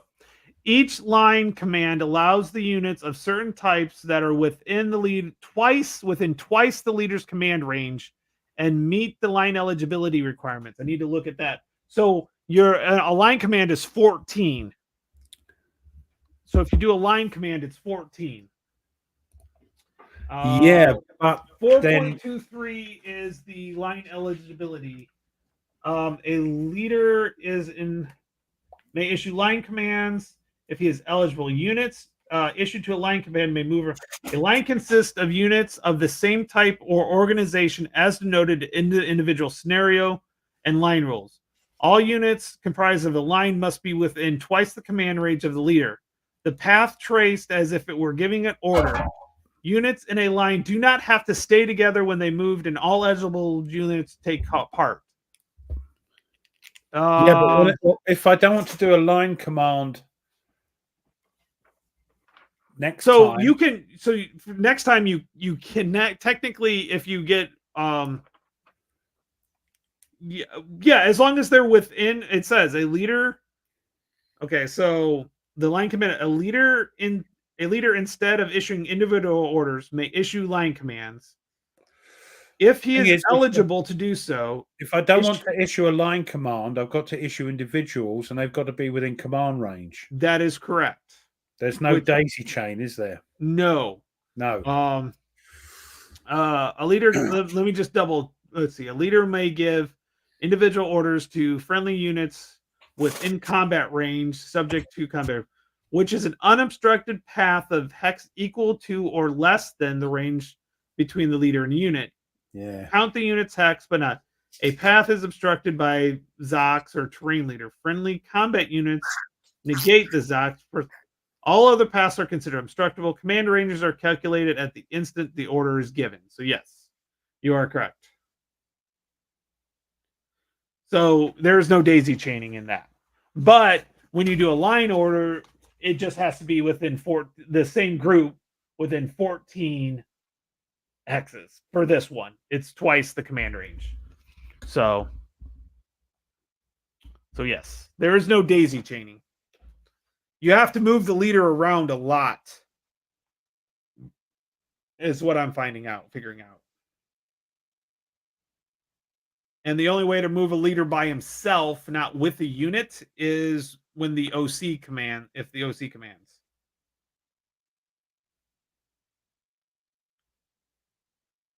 Yeah, so the overall commanders, when issued individual orders to other friendly leaders to move them.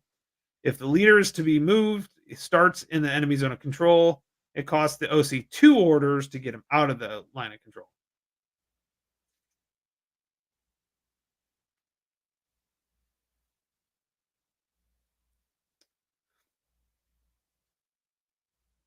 And you were in command of your head unit anyway, so he would have been doing that. So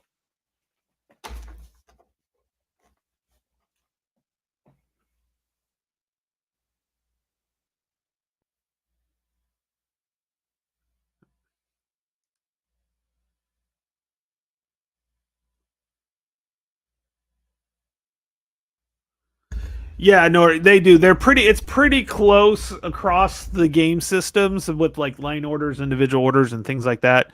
I do agree with you on that one. So I do think you're right on that. So from the games I've played and the rules I have read so far, yeah.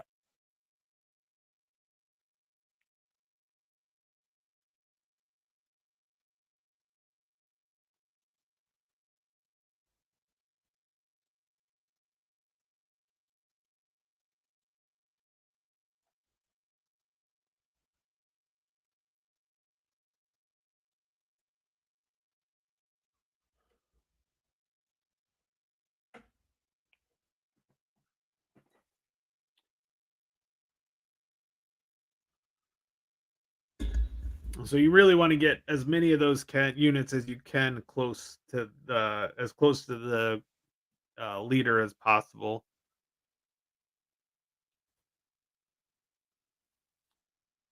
Yep, those 3 are all you got left. They're going to be rough to keep in command.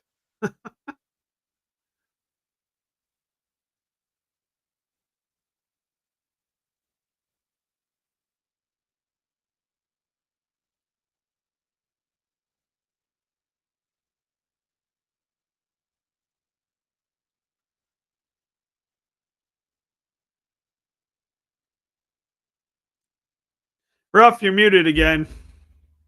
Sorry, I'm counting away here. Sorry. 1, 2, 3, 4, 5, 6, 7. Ah, bugger. Yeah. I don't think so. This isn't so camp. This isn't.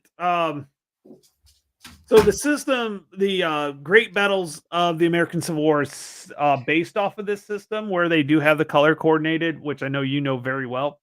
So in this case, no, it's generally like you read in the booklet and stuff like that. It actually goes through and tells who's under command of which, and it's sometimes they're the same color as the nationality, and that pretty much covers it. like you've got here. All this Yeah, 2 minutes the same. They're all 5, but yeah. they're all light. Yeah, I mean, this is all this stuff up the top here. I could have used a different 2-min number just to make it different, but yeah. But these guys here, because they're all light, even that one is a different color. It's still under the command of this chap here Because he's a light cav Yeah, commander. and that's in the scenario rules. It's particularly in the scenario rules. Yeah. 1, 2, 3, 4, 5, 6, 7, 8. Oh dear, we're gonna have trouble next time. Oh, flip! Turn it the right way. Yeah, you're probably gonna have to have your OC move that guy. So who's the OC in this one? that's the Kabitu. I think it's this guy. Is there an overall commander in this one? I think that's it. Yes, the Ketabuga is the OC. Where does it say that then? If you look in the scenario rules, it's the second thing down. So you have the leader, which is the Mongol. Oh yes, OC. Gotcha. Yep. Yeah. Well, we can try and get him moved. by this guy here. Yeah, Yeah. right. And then And I think you can do that even on a finished leader. I think you can move him. You can give him an order to do that when he activates. Right. Well, what we can do when we activate these is it 2 orders you have to give him? No, it's only 2 orders if it's in a zone of control. Enemy Zoc, yes. Yes. Yep. So I can use one of my orders to move that leader sort of in this area here. 1, 2, 3, 4, 5. Hey, Nordic, it's reversed. It's usually the leader in this game. It's the leader with the highest initiative because of the way they initiate the rolls. So, but yes, it's normally that though, isn't it? It's normally the lowest one that goes first in GBOH. No, he was saying it's the highest one that goes first because you can reactivate him a lot easier. So, in Alexander and SPQR, it's the highest initiative goes first. That's weird. Oh, Yeah. right. Yeah. So, because in this case, that We are playing it correctly, will aren't be we? the OC, but that's what he meant. Okay. Yeah. Okay. Yeah. He's like, that's what I meant. Okay. Yeah. I figured as much. So. Okay, don't forget to mark all of them as moved. Can they? Gold, yeah, right. Oh, 1, 2, 3, 4, 5. Oh, 6, you got it. Yeah. 7, 8, 9. Take the chance with him being a bit skewy there, but right. Let's. Dude, you would get Camp. You would get this pretty quickly. You've been playing enough GBACW that you would pick up the rules. And crikey! If you can play GBA, the Civil War one, yes, as complex as that. No, no. That's what GBACW took off of. That's what Berg did. He took the system and made it even. Well, and of course the games are more complex because of the game. The series. Also, in American Civil War, you've got that line of command more, haven't you? You've got a bit of it in GBO. Yes, a little bit, but you have the daisy chain. So it's like, yes, the command may be 3, but as long as they're adjacent to another unit, it's still in command. But the whole thing about GBACW is that the command dribbles down all the time before you've got to make sure everybody's in, because it dribbles down. The command ranges, yes. And generally speaking, most of the division commanders are out of command because the army commander's like way far away. It just, some of the smaller battles, not so much. Like a lot of that stuff from Death Valley, they're not going to be out of command as much. But in Gettysburg, when I was playing 3-day at Gettysburg, the army commander had to, even though his command range was 10, most of mine were different. Well, it's the hierarchy. Here we are. Is it move, no fire markers? Yes. But here's what I'm going to tell you, Ruff. If you're going to, we know they moved. We know all these units moved. So it's not too big of a deal right now. So if you wanted to try to roll again to see if you can get them activated again, we just got to remember, if you move them, you can't do a line command anymore. No. You can only do individual orders. And I don't think I will, actually. Okay. Because they're going to get separated, like. Yeah, you want to get him. You want to get him moved. I want to keep that lot together. Those like cavalry together ish. Yep. If I can, rather than spread them. See, these guys here are a bit of a pain in the bum because they're splitting up my troops. So I need next time to move these, which would be my next movement. Yeah. So we're gonna go ahead and you're done with light cav number 1 then. Are you gonna try to? Okay, so go ahead and put them on finish. And then I'm going to clear off the movement markers or the movement lines, not the markers, because there is a button to do that, by the way, to flip them all over and everything. So you don't even. We haven't finished the turn yet, have we? No, I'm going to save this right now because we'll have to call it tonight because it's 5:30 already here. Crikey. 5:40. Yeah, we went through 2 hours pretty darn quickly here. So.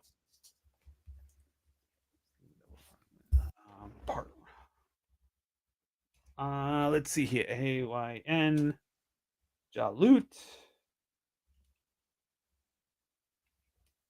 Angelut, part 1. Okay. So we're going to go ahead and save that. Okay. And then cancel and close that out.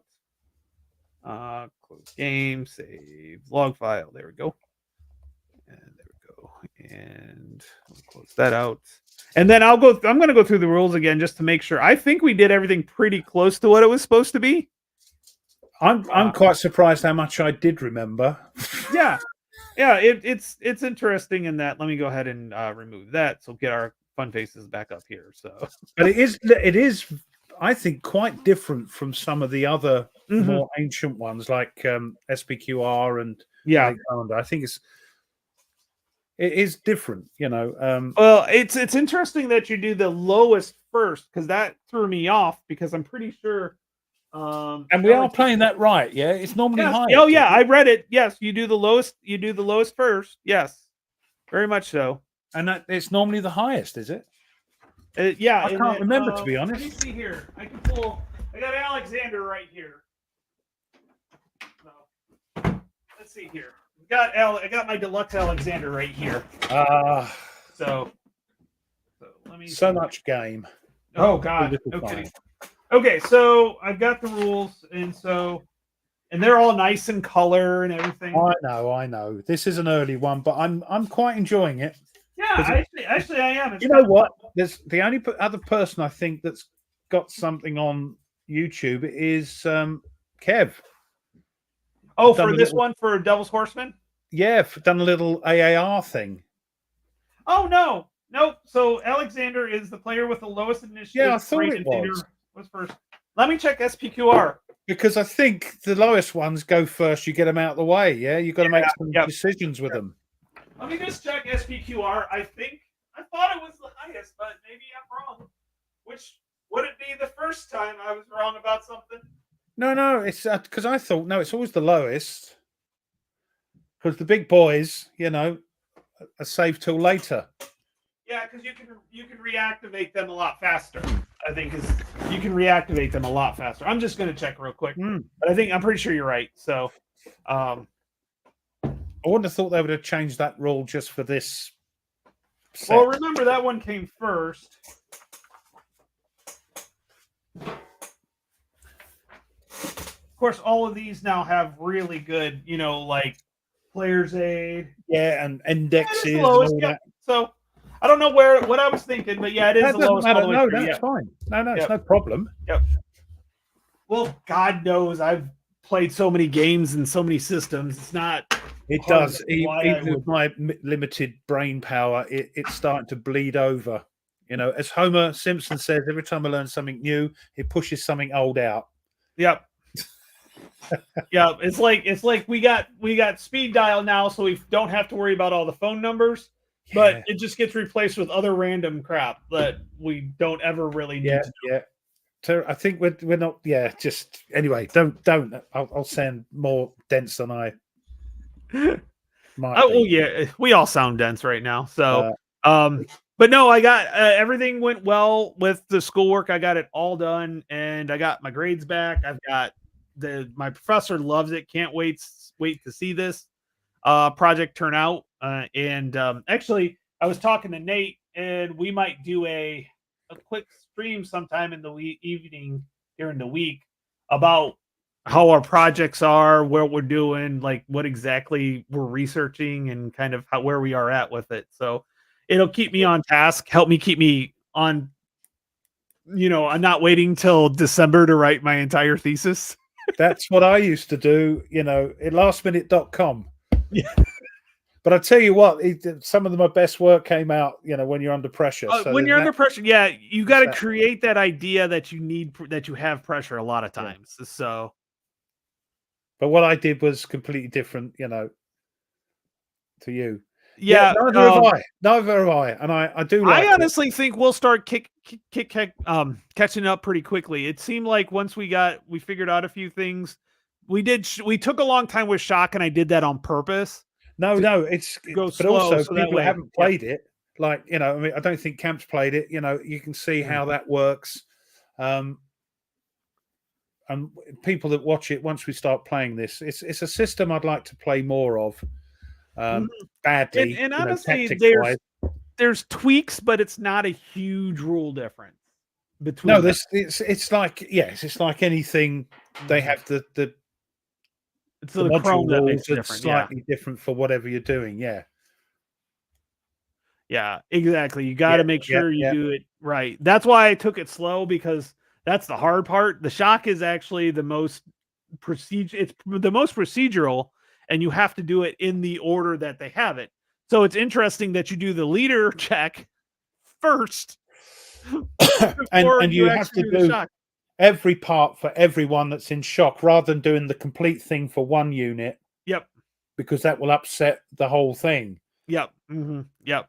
So you have to you have to go through all the sort of TQ checks first, and then the leader checks, and and then you do that. So yeah, I know, it's like, it's one of those things that it's like, okay, I've got Next War Iran coming, but that's a friend purchase, meaning I support my friends when they put stuff out, and my friend it's Mitch. We all support Mitch. We all like the series. We love Mitch. Again, it's another series we don't play enough. Yeah, we got to with India, Pakistan being re-released, when that comes out, we will play the advanced version of that game, because there's no naval, so we don't have to worry about the naval rules. So that's we've played the Poland standard game, haven't we? And I enjoyed that. Oh, that was a blast. That was a blast. Yeah. But another series we've got to play more of, and that maybe we can do that on the Friday night tights or fights or whatever you want to call it. Or especially once India Pakistan comes out, because that is such. I've played all the standard scenarios on that one, mainly because I do believe it's the best one to start off with, because there's no naval rules. Says, even Mitch says, doesn't he? Because it's there's no naval in it. There's aircraft, but no naval. Yeah, I think once you play it, so everybody's like, "Oh, I'm not into modern." I'm like, it's a war game. It's a lot of fun. Yeah, but there's helicopters and there's missiles and there's jet aircraft. And the cool thing is, like, I love the helicopters, because it just affects the roll. You throw the helicopters in to help affect the die roll modifiers. Mitch has done a great job with that series. Now, I will say, he'll admit it, he didn't invent the series, he just developed it. That was Gene Billingsley's original. Yeah, so it was Korea 1995, 1990, something like that. It was Crisis Korea 1994 or something like that.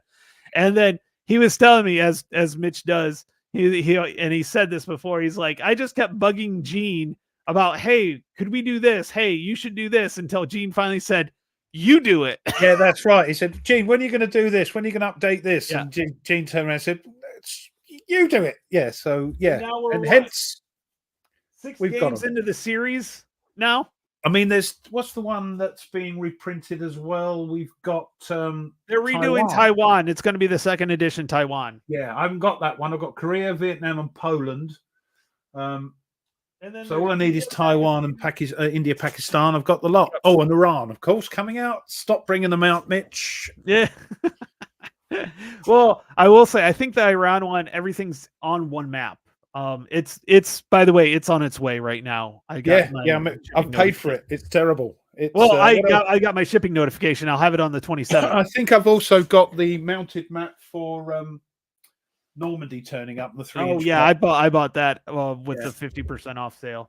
So, but definitely it's a good time to be in this hobby for sure. If you want, it isn't. No, it is. No, my credit card would say otherwise. No, it's a terrible time. It's a good time. It's a good time to be in a board game hobby. Period. Because you just give me, if you want. If there's something you want to play, a topic, especially war game wise, it's out there. It is out there now. We have a lot of the self-published things or print on demand, which does some of the smaller, odd, more obscure battles. You have, and then you can, if you like one battle a lot and it's popular, you're going to be able to play it like 90 different ways till Sunday. It's like, do we really need another Bulge game? Do we need another Gettysburg game? Do we need another Atlantic Wall game? Do we need another D-Day game? Another Normandy game? But if some people are just into that specific Oh, era. and to me, I have no problem with the options No, because it's pretty cool. because you can pick one. And am I getting this new one, Nordic? You mean the guy we had on? The VUCA, yeah. Are you going to get the Well, VUCA game for the entire 39 published campaign? for this, the one that we had the designer on for. Is that what you're talking about? I'm hoping so. Yes. Yeah. Ibn Habashim. Ibn Hashim. Oh, sorry. I'll get it sooner or later. Will somebody finally design a game about the Battle of the Budge or the East Yeah, we Front? haven't got Yeah, any. no kidding, right? Yeah, yeah. So every game is available, old, new, and future. Yeah, Yep. and it's terrible. It's terrible, Cam. Yep. Oh, Christoph has got it. Yep. We only need one more game. Just Yep, one more. that's As we say about tactical series. How many more tactical series do you need? Just one more. Just one more. Yeah. Yep. I That's a do good love one. my tactical. I mean, And I want to play the one I don't have. I don't want to play the ones I have. I want to play the one I don't. I know you always want to get the new one. Oh, shiny. Yeah. Oh my goodness. Yeah. So I tell you what, the Winter War, we've got what's the one that's the sister game to this? Is that this? Oh, crikey, hold on a minute. Is it? Am I thinking of something else? probably. Operation Dauntless, the sister game to that. Oh yeah. He's talking about that. Oh yes. Yeah, I know what he's talking about. Yes. Breadwinter? Yes. Yes. Yeah, that sounds like good. Yeah, I'm looking forward to that Fighting 29th. Fighting Formations, Fighting 29th. Yep, looking forward to that. There's almost too much I'm looking forward to, and here's the fun part. I will be done in December with my masters. I will be able to play more, but for some reason, I don't know why I think that's actually going to happen. So that's quite, if you like the sort of that part of the world, this the Finnish naval landing behind German lines, that's Finland with the Soviet Union. Yep. So, well, Ruff, it's dinner time here, and I need to make the boys some dinner and get going. But I will let you know about Friday. Something might have come up next Friday. I'll see. Right, no worries. I'm grateful. If it's an hour we play, an hour and a half, 2 hours. It's great. I'm grateful for the it's the fun. It's the blast. Now next Tuesday. I actually don't know, Nordic, what I'm cooking. I'm gonna have to go find that out. I know one son wants a salad because we've been out of lettuce for about 2 days because he eats it all. So, but yeah, he's a lettuce maniac. So it's lettuce, Italian dressing, and cheese. That's what he wants. It's not really a salad, but I'm not going to complain at the same time either. No, you're just going to feed him and get him out of the way. That's what you're doing. Exactly. Yeah. I'll figure out something for me. Tuesday should be good. We should be able to die pretty quickly. We got the big battle coming up. Yes, we're going to go against Mizra. Yeah. Noctis. That's the one. Mizra. Yep, we're going to go against Noctis, and I think we're good to go on that. It'll probably be like 3:30 again, 3:30, 4 o'clock. Just let me know. Let me know, Tom. I'll text you guys and let you guys know. So with that, thanks everybody. Hey, no problem. We love sharing these games. No, thank you. I'm glad you enjoy it because especially me, I bumble along. So I'm glad you're enjoying it. Yep. Shall we bring along an epic level paladin for? Oh, actually, we might need your help on that. Yeah. Yeah. So long weekend next. Might not see it yet. Well, it's all recorded, so we'll go from there. So you can always catch up. Yep. Okay. With that, everybody, we'll appreciate it, and we'll see everybody on the next time. Talk to you later.